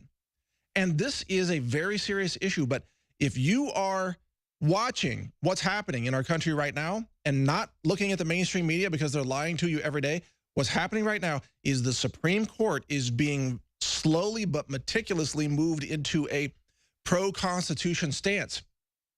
This is good for America. This is good for Trump. This is good for our future. So that's a big, big deal today. I wish I had more prep to talk about that issue, but I'm sure that Alex and others will cover it tomorrow on the Alex Jones Show as the InfoWars broadcast continues. Now, what we're going to cover here, welcome to the 4th hour of the Alex Jones Show. My name's Mike Adams, the Health Ranger. And I really appreciate all your feedback lately because I did record that emergency broadcast video on Saturday, I think it was Saturday night, at my home studio. I had been out working on the ranch, and it hit me. I was reading news, I was listening to InfoWars and other broadcasts. I listened to a little bit of Rush Limbaugh. I listened to a little bit of Sean Hannity, a little bit of Dan Bongino, just to kind of get the sense of what the conversation is out there. And I checked out CNN, I checked out Los Angeles Times and so on, and it hit me. The Civil War is here, and leftists have dropped any pretense of now trying to be pro-America. They're no longer trying to cooperate with conservatives. They're no longer trying to even pretend to defend the Constitution. That for them, all bets are off. The mask is off. The inner authoritarians have come out like demons in Aliens 2, coming out through their chests, breaking through, you know, with blood and guts and teeth. And they want to destroy America now. It's a war. And it hit me. And that's why I recorded that special. And if I had known it was going to go so viral, I would have put on a better shirt. But, you know, I had been working on the ranch, but hey, sometimes the things that need to be said just happen in the spur of the moment. And as we continue this broadcast, this hour on the Alex Jones Show, I've got a tremendous amount of information for you on the social warfare that's happening now, leftists taking off their masks and coming out, and why we can never let Democrats gain power again in our country, because they will weaponize government to destroy all of us and destroy our individual liberties. Stay with us. We'll be right back here on the Alex Jones Show after this break. If I had a piece of advice for the Trump administration today, I'm sure some of their people watch the show, and I'm just a citizen, I'm just a Texan, I'm just a business owner and a patriot. But when I see Justice Kennedy announcing his retirement, and I know that a fight is coming for the United States Supreme Court, my biggest piece of advice today would be, do not negotiate with terrorists, President Trump. Do not negotiate with the terrorists that the Democrats have become. Do not try to appease the Democrats. Do not try to come to some kind of compromise with this group of anti-American terrorists who are trying to destroy this nation and murder you. That's what they're trying to do, President Trump. They're trying to kill you. They're trying to take you out of office. They're trying to destroy this nation, and they will never compromise to appease you. They will use every weapon of government against you and against the American people, and they will never compromise on who they put on the Supreme Court. So we must not compromise at all. This fight for the next justice to replace Kennedy on the Supreme Court must be fought with every bit of dedication, compassion, and patriotism that our country demands if we are to honor the efforts that of all the people who have gone before us to make this a constitutional republic, to defend this constitutional republic, to create the abundance and economic opportunities and individual liberties that we now enjoy you must never compromise with domestic terrorist Democrats ever again, because the mask is off. And that's not even what I came here to talk about today, but that's the breaking news today. And so we must understand. In fact, let me just back up for a second on this. As part of my notes today, I did have a reminder to myself, and it says stop trying to appease Democrats. And then sure enough, the Supreme Court, justice retirement announcement comes today, and it fits perfectly with that. Stop trying to appease these domestic terrorist groups, because they will not stop until they accomplish the complete destruction of America. Look at this Alexandria Ocasio-Cortez. She won the election, displacing a longtime Democrat giant in New York. Ocasio-Cortez, she says she's a democratic socialist. She's really, in my view, a communist. She wants to dismantle the borders completely. Now imagine what happens to this country when you dismantle the borders. You get a wave, an invading wave of foreign nationals so large and so overwhelming that this studio here in Austin, Texas would be overrun with a human wave of invaders. She wants that. She does not want America to remain a constitutional republic. She, like so many people on the radical left, they want to turn America into the slum-infested, collapsed, nearly third world status of so many Central and South American countries these days, countries that are collapsing, countries like Venezuela where there's mass starvation, even so much corruption in places like Brazil where the quality of life has collapsed in so many nations, and they want to bring it here. And they want to overrun Texas. They want to overrun New Mexico, Arizona, California. And they claim that they own those states, that's part of Mexico, that they have some kind of right. Look at this Mexican presidential candidate saying that it's a human right to flood America, to flood across the borders. And I ask you this today.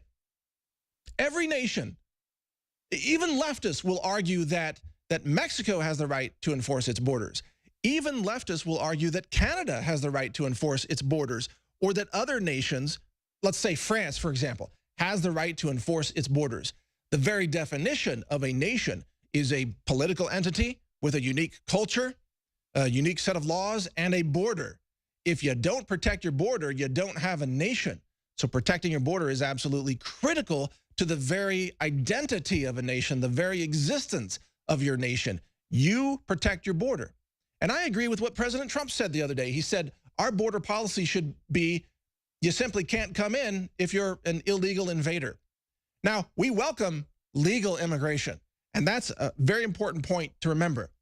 As I've mentioned here on the show, my wife is a legal immigrant from Taiwan. We went through the process. I think it took about 6 years. We went through INS. We went through all the forms and the paperwork and the interviews. We did it legally. And we want legal immigrants in this country. We want to attract people who can be entrepreneurs, who can create economic abundance, people who can contribute to science and real medicine, people who can create jobs for other Americans, people who can contribute to the maintenance of a free society. We want legal immigrants. We want the world's best and brightest to come to America. We don't want an unrestricted border where anybody who shows up gets in, even if you have a criminal background, even if you're trafficking little children, even if you're a violent criminal, even if you're a drug smuggler, what have you. We cannot let those people in. And we have the right as a nation to sort out good people from bad people and to determine who comes in. The same right that you have at your front door. You have people walking up to your house and knocking on your front door and saying, hey, can we come in? Can we come in? You have the right to say, no, not you people. Not you, you criminals, you felons, you child rapists. You can't come in. You have the right to say that. It's a divine right, it's a basic human right, and it's a national sovereignty right. And we have that right as a country. Now you see the left wants to say, they like to say, oh, there's no such thing as an illegal human being. Well, actually there is. They're rotting in prisons all throughout Central and South America and some prisons in the United States. You commit felony crimes, you rape somebody, you murder somebody, you're a pedophile, whatever. That makes you a criminal. That makes you of illegal status. And if you illegally walk into the nation and you violate the national border laws, that makes you a criminal. That makes you outside the law. That makes you, by definition, illegal. So yes, there is such a thing as an illegal human being. I mean, what is the argument of the left going to be?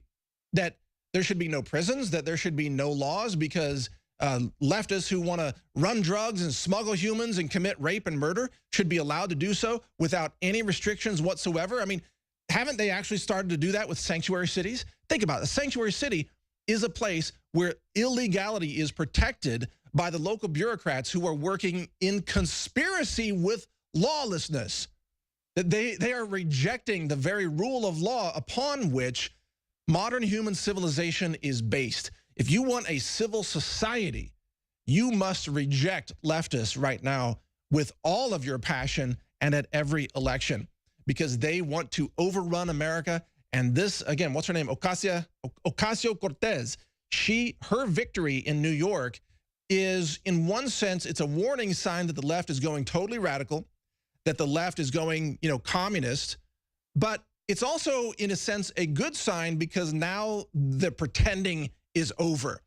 The 14-year congressional veteran white guy that she replaced, he was a pretender.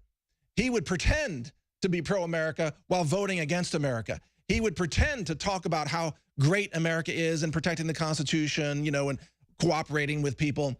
He was a pretender. This Ocasio-Cortez, she's not a pretender. She's like, abolish the border. Let everybody come in.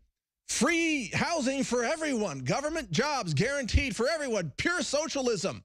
Even communism, just centrally planned economies. The absolute destruction of the constitutional republic that we know and enjoy today. Cortez here, she's like, the mask is off. She's like, this is who they are. Radical leftists all the way. Maxine Waters and Ocasio-Cortez, they should have a dynamic duo. They should have like a national tour called the Destroy America Tour. The unlimited execution of conservatives and flooding the borders with illegal foreign nationals tour. That's what they should do because that's what they actually believe. Yes, it's that bad. But I see this as a very good sign because middle America does not want to see their country overrun and destroyed. Middle America will continue to vote against these radical left-wing extremists like Ocasio-Cortez, who just won the election, or the primary, I'm sorry. Middle America will vote against them. And middle America will help save the real America that we are defending right here at Infowars.com. Stay with us. We'll be right back. You're watching the Alex Jones Show here on Infowars. This is Mike Adams filling in for the 4th hour today. Thank you for joining us. Just a reminder that Chief Justice Kennedy has announced his retirement today from the United States Supreme Court, which is sure to set off a massive battle for his replacement. And as I mentioned in the earlier segment, we are urging President Trump and all those involved in the decision to, of course, appoint and defend a constitutional originalist, as they're called, and do not back down on this fight. This is the most important decision since the appointment of Neil Gorsuch. And if Trump gets one more Supreme Court justice during his time as president, then we could lock in protection of the United States Constitution and some basic civil liberties for a generation to come. So it's very, very important to do this. Now, I'm going to give out the phone number and take at least a few calls, maybe in an upcoming segment. So if you'd like to chime in and comment about Chief Justice Kennedy or other events, the war on America, then call in. It's 877-789-2539. Again, 877-789-ALEX is the number to call in. Now, as we line up some calls, and you're welcome to ask me anything, including about lab science if you want, because, I am a lab scientist. I run a laboratory, mass spec. I'll talk about anything that I have some knowledge on, so feel free to ask those questions. I want to talk about elections for just a second here, that I've really come to the conclusion over the last few days after really analyzing what's going on that we, the people, we can never again allow Democrats to run the government. And this is a big, profound realization, but it stems from the idea or the realization that we've seen now after the Obama administration has left power, with Trump coming in and revealing so much of the corruption and fraud. We've seen how much Obama weaponized government against the people. And even John McCain took part in it, and Hillary Clinton would have continued it as well. The weaponization of government now, I believe, if Democrats ever get back into office, the weaponization will go to an extreme, hyper level of new weaponization against conservatives, libertarians, Trump supporters, nonprofits. If you thought Lois Lerner and the IRS was bad under Obama, just wait until, if a Democrat gets into the White House anytime in the future. They're going to turn the government into a practically, like a Gestapo to come out and just hunt people down and throw them in prison. I mean, some of that has already started. I mean, look at the prosecution of Dinesh D'Souza under Obama. Look at the modern day witch hunt against Roger Stone or Michael Flynn, for that matter. Look at what Robert Mueller has done, just even under Trump being president, although, of course, Trump doesn't control Robert Mueller, which is why this is happening. But Mueller has been able to maneuver himself to a point of weaponization against very important people in this country because of this deep state swamp that continues to persist in our government. We, again, to repeat, we the people can never allow Democrats to gain power in over the White House, over the Supreme Court, over Congress, House, or the Senate. We can never allow that again, because Democrats are essentially, in my view, synonymous with domestic terrorism at this point. They are synonymous with the planned destruction of America, the suicide of a nation. That's Democrats. The GOP put out a really wonderful, I think, a 1-minute video called Unhinged that really summarizes the mass mental illness that now afflicts Democrats who are trying to destroy this country. If you haven't seen that video, search for it. It's called Unhinged, or The Left in 2018. Unhinged, I believe that's the name of the video. They want to destroy this nation and replace it with a totalitarian, authoritarian society that they control. They don't want a constitutional republic. They don't want voters to be able to defeat them in elections. They don't want another, Trump victory to ever happen again. And they will do anything. They will commit voter fraud. They will sweep in illegals and give them voting rights. Whatever it takes. They will silence your voice. They will ban you off of YouTube and Google and Facebook. They will commit massive fraud, massive crimes. They will try to carry out mass executions if they think they can get away with it. That's how bad they have become. We must never again allow Democrats to come into power in this nation. And, along those lines, this is my view. I don't know if Alex agrees with this. Probably he does. But I believe that every election where a Democrat wins the election is null and void until we have a national voter ID law. Because you've got so many non-citizens now voting in elections in places like California that, let's face it, encourage illegals to come in and vote. And they're voting in not only local elections, but they're voting for Senate members from California and members of the House that then represent California in Washington to make legislation that affects all of us across the country. So you've got an anti-American state, a rogue state, California. Not all the people in California are bad, but I'm talking about the left coast portion of bureaucrats and the Jerry Browns who are anti-American. They want to commit national suicide. They despise America. They despise Trump. They despise democracy. They are sweeping in wave after wave of foreign nationals, i.e. illegals, not even undocumented immigrants. They're not immigrants. Immigration is a legal process that they're bypassing. They're not immigrants. They're an invading foreign national force that is then sweeping into ballot boxes and voting booths and then overthrowing the rights of American citizens, overthrowing our votes with their votes, even though they've never paid a dime of taxes in this country. They didn't grow up as Americans. They've never been part of this country, and they're not willing to go through the legal process of immigration like my wife did from Taiwan. Taiwan, by the way, is I call it the Texas of Asia. Taiwan is the free country that we want to support. Don't let China take over Taiwan. But just mark my words here. Do not let Democrats gain power again in this country. They will use it to weaponize government against us all. Now, let's go to a call. We've got Nemo from Massachusetts. Nemo, you're on the air with Mike Adams. Go ahead with your question or comment. You're live. Hi, Mike. How you doing? Hey, I'm good. What's on your mind today? Actually, that fentanyl incident is somewhat on my mind. That was just bizarre stuff. I live in Massachusetts, which doesn't get much media coverage, but we are absolutely ground zero for fentanyl. I have the misfortune of having worked in the what you might call the homeless industrial complex. I've since gotten out. I've connected to people who are still working there. And I don't know if it's changed. Maybe it has. But the perception that fentanyl actually comes from China is 50% true at best. No, just to be clear, just for the listeners, you're talking about fentanyl, which is used to augment a lot of other drugs. And you're right, not all of it comes from China. But what are you seeing on the streets with it? Oh God, it's been wiping out people by the thousands in Massachusetts for the last several years. Addicts have switched, like maybe generously 20% of the heroin people are using on the street in Massachusetts is heroin. Most of that, over 80% is fentanyl, and they'll cut it with anything. They've cut it with herbicide before, even in Cambridge, which you might think is more upper crust. Not so. If you were to walk through Harvard Square, it is a absolute den of iniquity. There's crap on the streets, and there are people walking around completely stoned, shouting at people. Well, Nemo, it's a very prescient warning. I'm sorry to cut you off there. We're going to break here in just a few seconds, but you're right. Fentanyl is almost a form of national suicide. Its abuse is. And we'll take more calls on the other side of this break. You're watching the Alex Jones Show. Stay with us. You might think that being a fill-in host here for Alex Jones, that covering all this negative news might make you feel depressed or frustrated. But I got to tell you, every time that I fill in and host here, it's the best part of my day.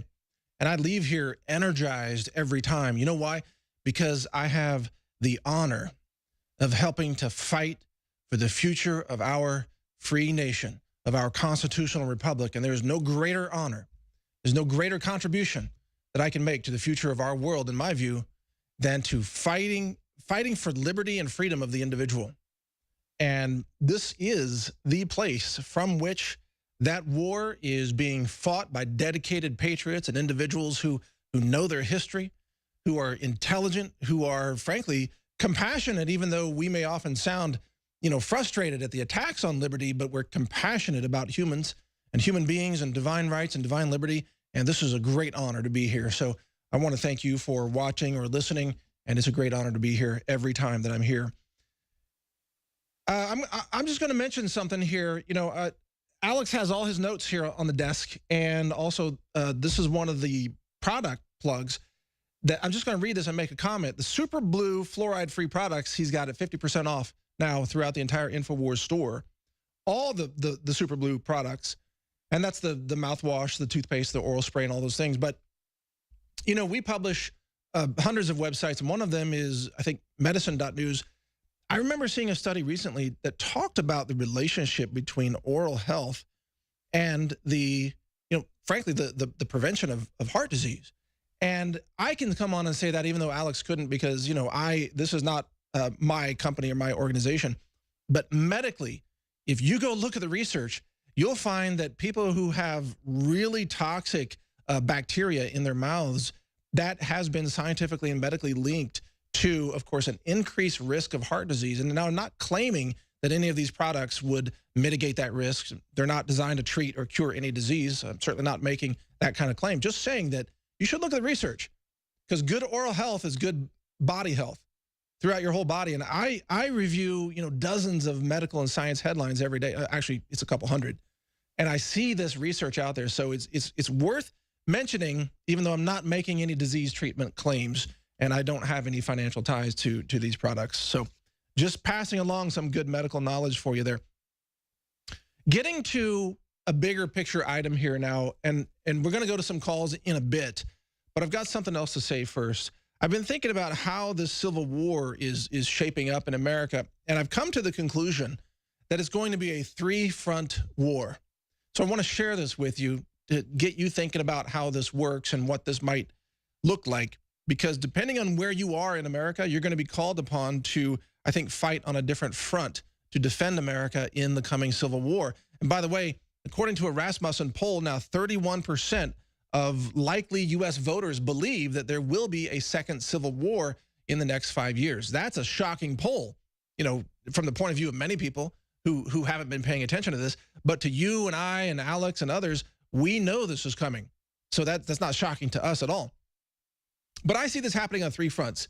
I think first, when the Civil War breaks out, you're going to have the initiation of kinetic warfare, the attempted door-to-door mass executions carried out by radical left-wing Antifa members and other domestic terrorists, also known as Democrats, radical leftists.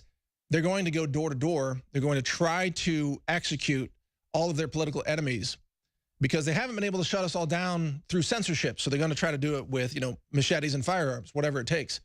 Remember, one of their groups is called, I think, By Any Means Necessary. That's the name of their group. And that's what they believe, by any means necessary. They want to kill you. I think that we're going to have California, the left coast of California, will be one of the hubs of the radical left-wing Antifa terrorists attempts to start branching out and sweeping through different cities to try to take down Trump supporters and take down conservatives. I see in response to that, rural Californians and rural Oregonians, for example, and people in rural Washington, Eastern Washington or Eastern California, Northern California, resisting that and actually having some organized pro-patriot, pro-America groups resisting the terrorism and the violence of Antifa and actually having kinetic engagements in California. The fight for Sacramento, for example, might be one of the battlegrounds for California. And Sacramento is, not that close to San Francisco. There could be quite a war for Sacramento. There could be wars for Portland, wars for Seattle. There's going to be a lot of kinetic warfare out there on the West Coast. The southern border is going to be flooded with an activated wave of illegal invading foreign nationals who are of military age. The left-wing media will call them unaccompanied minors. They will be men who are 19, 20, 21 years old, like those that the New York Times recently called, children who were separated from their mothers. No, these are adult military-age men coming into the United States for a purpose, and they will sweep across the border. So those of you who are in Southern California, Arizona, New Mexico, and especially Texas, you will be tasked with stopping this invasion, this military invasion and occupation attempt along the southern border. At the same time this is happening, I can see the United Nations now bringing in occupying troops all along the East Coast because that's closer to, it's easier flights from Europe where a lot of these troops will come from. And it's also close to the power centers of Washington, D.C., Virginia, Wall Street, New York City, and so on. East Coast patriots will be tasked with eliminating the invading enemy occupying force of United Nations troops. So that's a three-front war for America. West Coast, you got the domestic terrorists, Antifa, radical anti-American leftists. Southern border, you've got patriots who are trying to stop the human wave of invading military-aged men who are trying to overthrow this country. East Coast, you got to push back United Nations troops who are invading enemy occupying forces organized by the, illegal forces in Europe who want to destroy sovereignty in terms of nations. Now, fortunately, those of you who are up near Canada, we're not going to be at war with Canadians, thank goodness, because we don't need that. Canadians are probably going to support a lot of our efforts too. Canadians don't want America to fall to globalists, not the informed Canadians. They don't want America to be overrun with, dangerous criminals from Central and South America who are military-aged young men who just want to overthrow and loot entire countries and turn America into basically a slum, which is often, in many cases, the kind of country they've come from, countries that have been transformed into slums. And Canada doesn't want Canada to be next on the list. Then Canada would have to defend its border, and we know that Canadian politicians are spineless cowards who will never defend their own borders as well. So Canada wants America to survive this as well. But think about this. Now, I mean, these are projections. These are not, I'm not saying 100% that this is how it's going to happen. These are projections, and hopefully none of this happens. But with now 31% of the country seeing a civil war taking place in the next 5 years, and now radical left-wing groups demanding that we dismantle our border protection, demanding the complete disarmament of American citizens, the absolute nationwide gun confiscation from the American people. You think about what they want for America, and it leads to civil war. It is almost inevitable. Now, how it shapes up or how How it actually rolls out, state by state is anyone's guess. We can't see the future. But we know, and I tell you this, I share this with you today. If you love America and you support this constitutional republic, you will be asked to make some contribution or a sacrifice to defend this nation, whether it's supplying logistics. Your prepper gear might need to go to the young men who pick up rifles to defend their nation. You might need to provide water filters, emergency medicine, communications gear, ammunition, maybe even your spare rifle for that matter. If we are under assault and we're invaded and attacked as a nation, we have every right to defend ourselves. And you, as an American citizen, will be called upon to contribute to that defense. Be ready mentally, be ready in your spirit, in your soul, and be ready with whatever preparedness gear that you need to help defend this nation, because America is worth defending. We'll be right back here on the Alex Jones Show. People are asking me about the upcoming launch of Real.video. That's the YouTube alternative. I've been spearheading that project, and I'll give you just a quick update. It is launching. We may have some videos live on July 4th, I hope, but it's going to be very basic. I mean, we may not even have comments working on that day. We're just trying to get it up and running as quickly as possible. And then over the subsequent weeks, more and more features will be rolled out. Eventually, we'll have an RSS feed. That site doesn't track users, so there's no such thing as a, like a user login or anything like that, because we don't want to track anybody. We don't want to be like Google. But Real.video is launching. InfoWars videos are going to be broadcast there. And we've got tens of thousands of people requesting channels. So just have some patience with it, because it's going to be very, very basic on the first day it's live. And it'll get better over time. It takes R&D. R&D is hard. Good R&D is very hard. Let's take some calls now in this segment. Steve from Florida, you're next. Thank you for calling. You're on with Mike Adams. What's on your mind? Hey, Mike, I just want to say thank you so much for launching Real Video, because I'm really excited about it. I am on YouTube. I have been on YouTube for a couple of years on Think About It Now channel.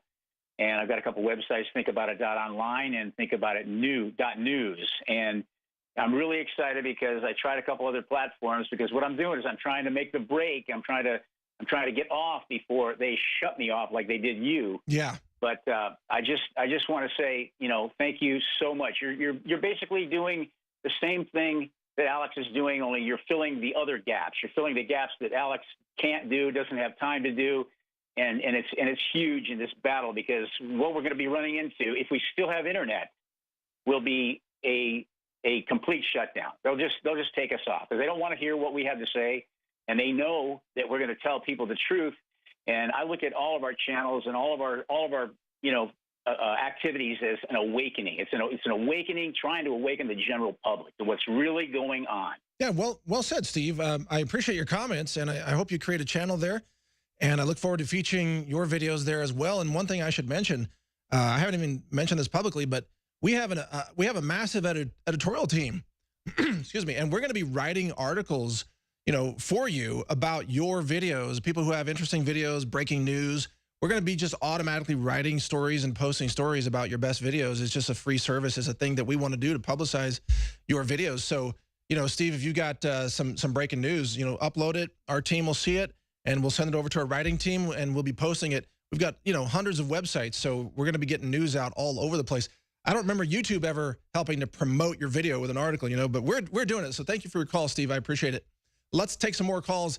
Liberty in Oklahoma, I believe, is calling. Liberty, you're live on the air. Go ahead. Well, what do you say there, Mr. Mike? Hey, it's great to have you on. Hey, second week in a row I've got to talk to you. Liberty Smith. It's unreal. I can't even believe I'm hosting second week in a row. I mean, you never know. It's just a random. I know. I'm loving it. Yeah. Well, what's on your mind today? Well, I'll tell you. You're doing a great job, man. And I did repost your video from the other night. Well, thank you. I repost everything, and I try to be balanced. There's so many different conservative sites out there, and they're good. But you can't get to them all, so I try to, obviously I do InfoWars. I'm an Info Warrior from 1997. Wow. So I've been around for a little while and listening to Alex and all the new characters out there, including you, and it's just awesome. Well, I tell you, I appreciate your comments. And, you know, look, we are just trying to save our republic. That's it. There's nothing more. I think Alex would agree with me that it'd be so much easier to just live a peaceful life and not even in the public space, not even be a famous person, not even be recognizable in the streets. It'd be so much easier. But history calls for us to be here. So that's what we do, what we're doing. So I appreciate your support. Did you have another comment or question?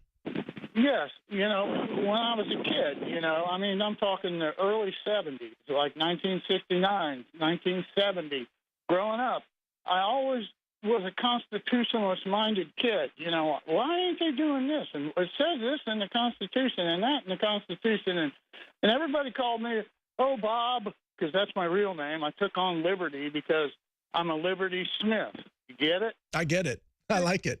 You create liberty. They say, Bob, you know, you're just radical.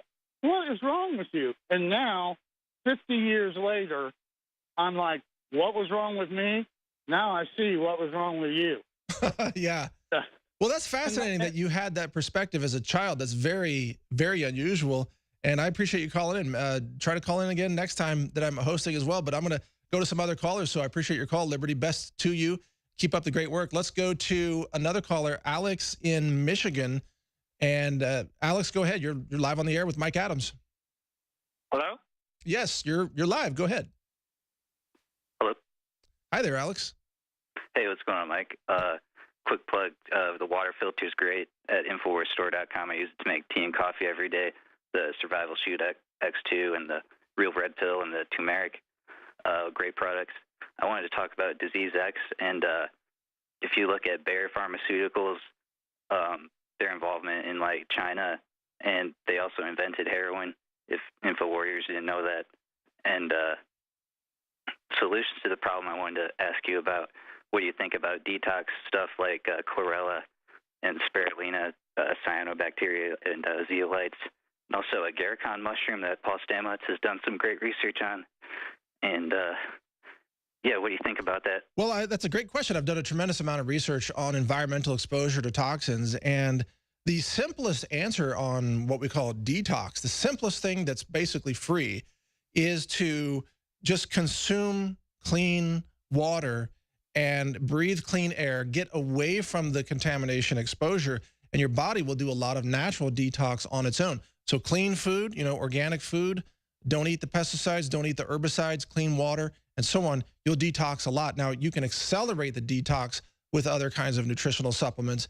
But I got to say, you know, for most people, if you're on a budget and you just want to detox, the key is to avoid consistent exposure. So you may have lead pipes going to your house, copper pipes. Maybe you're getting too much copper, you know, too much lead. Maybe you're breathing toxic air because you live next to the highway. Maybe you've got toxins in your personal care products.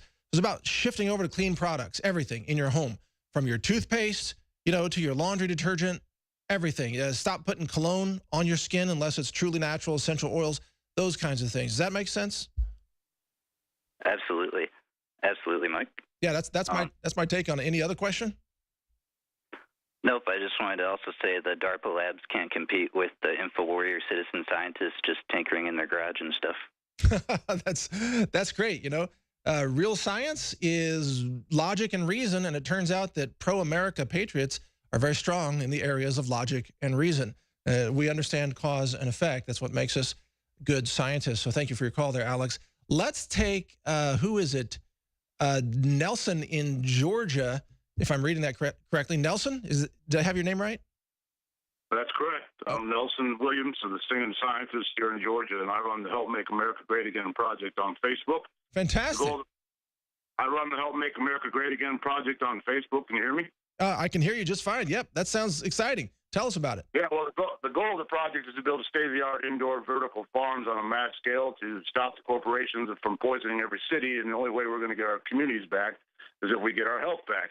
And so I love your work, and I want to partner up with you, and I wanted to get my message to you. And I send all my people to have their water tested through you because I trust your laboratory. And water is the most important thing on the planet, so we need to take care of that. And again, my project's the Help Make America Great Again project on Facebook. If you have time, I know you're busy, but check it out. That's awesome, Nelson. Stay on the line after this call, and the show is about to wrap up. But stay on the line, and I'll ask the producers to get your email. We'll be in touch with you. But let me ask you another question too. I mean, you've nailed it. You're absolutely correct that protecting ourselves from toxic poisons and heavy metals and other organic molecules that are toxic, this is key to really saving our nation, because it allows us to function with, you know, reason and logic, and to have the energy to fight back against globalism. Is your message resonating with a lot of people? Absolutely. I have 85 businesses in my community passing out my cards to create the awareness. And then every time I'm on the show, everyone joins my website on Facebook. And it's the only way we're going to get, because we have to start with our health, because we can't fight any other way. We have to have our brains working. You know, our health connects us, you know, on a spiritual level, the energy level, you know, so that's why I'm a scientist. I've studied all the problems, and we need to start with our health. So, and with these vertical farms, we can take 1 acre of land and get a 500-acre yield out of it by putting a 5-story building on the property. You are absolutely right, Nelson. Sorry to cut you off there. We're about to wrap up the show, but you've absolutely nailed it. You are 100% correct. If we're going to win this war for America, we have to protect our health. You can't fight for freedom on a chemotherapy drip, people. So practice some anti-cancer lifestyles, live healthy, and fight for freedom. Thanks for watching today. You know, someone very profoundly once said many years ago that if fascism ever comes to America, it'll come in the name of liberalism. He goes to jail. He goes to jail. Lock him up. If you are receiving this transmission, you are the resistance. InfoWars comes to mind. Alex Jones. Alex Jones. Alex Jones. There's a lot of controversy around this network about Alex Jones. Google is being accused of hiding negative stories about Hillary and her campaign by changing its algorithm to bury stories like the Clinton body count story. That's according to website InfoWars. It sounds like it's confirmed there are at least 2 shooters with fully automatic weapons. Dr. Martin Luther King has been shot to death in Memphis, Tennessee. JFK was shot from the back and the front. It was almost as if it were a planned implosion. It just pancaked. They took the babies out of incubators and left the children to die on the cold floor. I think this is a national security imperative. We have clear things that we do not understand how they work, operating in areas that we can't control. UFOs. Is this global governance at last? Is it one world, the central bankers in charge? Israel claims the attack was accidental, but some former U.S. naval officers say it was on purpose. They describe the day's action as part of a continuing cover-up. Russian intelligence compiled a dossier on Mr. Trump during visits to Moscow. Russian scum! Denied everything. He called it all fake news. And he accused CNN of being fake news. This is a national emergency. If they kill Trump or remove Trump, it will cause a massive civil war in this country. This was a FEMA high-level alert. We are at war with Russia. Are you aware that Mr. Stone also stated publicly that he was in direct communication with Julian Assange and WikiLeaks? The White House and the president are citing InfoWars. They can shut us down. You're next. If you are receiving this transmission, you are the resistance. It's Alex Jones.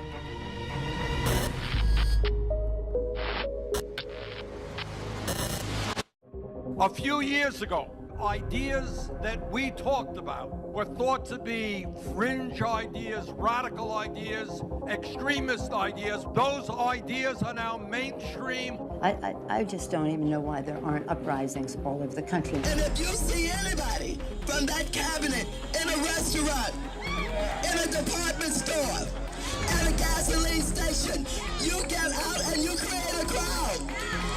And you push back on them. And you tell them they're not welcome anymore, anywhere. Do something about your dad's immigration practices, you feckless.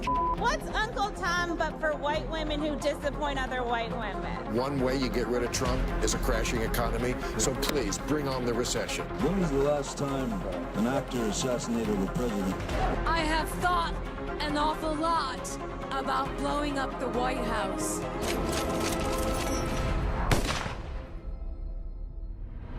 It has been said that the Republican Party's testicles just dropped. That wasn't an Infowars.com ad you just saw. That was officially put out by the Republican Party. Ladies and gentlemen, they're finally getting the fact that the globalists are trying to start a violent revolution in this country and overthrow it and bring it down, just like Venezuela and so many others that have fallen to socialism and communism. And now Alexandria Cortez, 28-year-old communist, that's her platform. She calls herself a democratic socialist, is another bellwether winning a primary against the Democrat establishment candidate in New York. Ladies and gentlemen, there are few countries that have not fallen to socialism and communism. And that's because the big mega banks that are offshore finance it to bring down countries and control populations and annihilate middle classes. Much of Central and South America are in open martial law right now, with millions of people every year starving to death or being killed. Hundreds of millions are trying to migrate up to North America, threatening to collapse El Norte as well.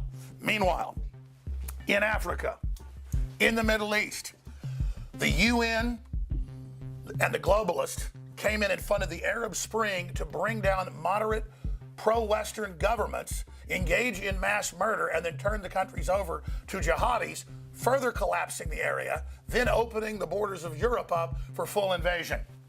The UN has now openly announced that they are planning to take control of the EU during this emergency and bring in 200 million people that they will control. This is 21st century warfare. This is happening. But the good news is, all over the world, people are waking up to the globalist plan. Thanks to the viewers and listeners of InfoWars, who have been recognized by the president, by the Pentagon, and by patriots in our intelligence agencies as being the original emergency beacon that started the chain reaction globally, allowing us to see this worldwide movement of populism, nationalism against collectivism and the big mega banks. But we've got to go further now. We've got to identify the big tech giants and the Fortune 100, the IBMs, the Microsofts, the Goldman Sachs, and others that are worth tens of trillions of dollars and are above the law, who are orchestrating this diabolical plan after oppressing the third world, now collapsing it and using it as a weapon against us. The globalists recognize that InfoWars has been on the very front lines of this global awakening. And they don't want us to be there as this fight intensifies, to continue to rally free humans all over the planet against this diabolical globalist program. That's why it's more critical than ever that you understand that we are not supported by George Soros or any big banks or any big corporations. We are supported by you, the viewers, and the listeners that buy the products at InfoWarsStore.com.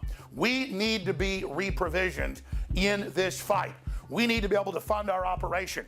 And we make it easy with products like Super Blue, fluoride-free toothpaste, mouthwash, immune gargle, and so much more, fortified with colloidal silver, fortified with the highest quality iodine, fortified with natural essential oils, and more.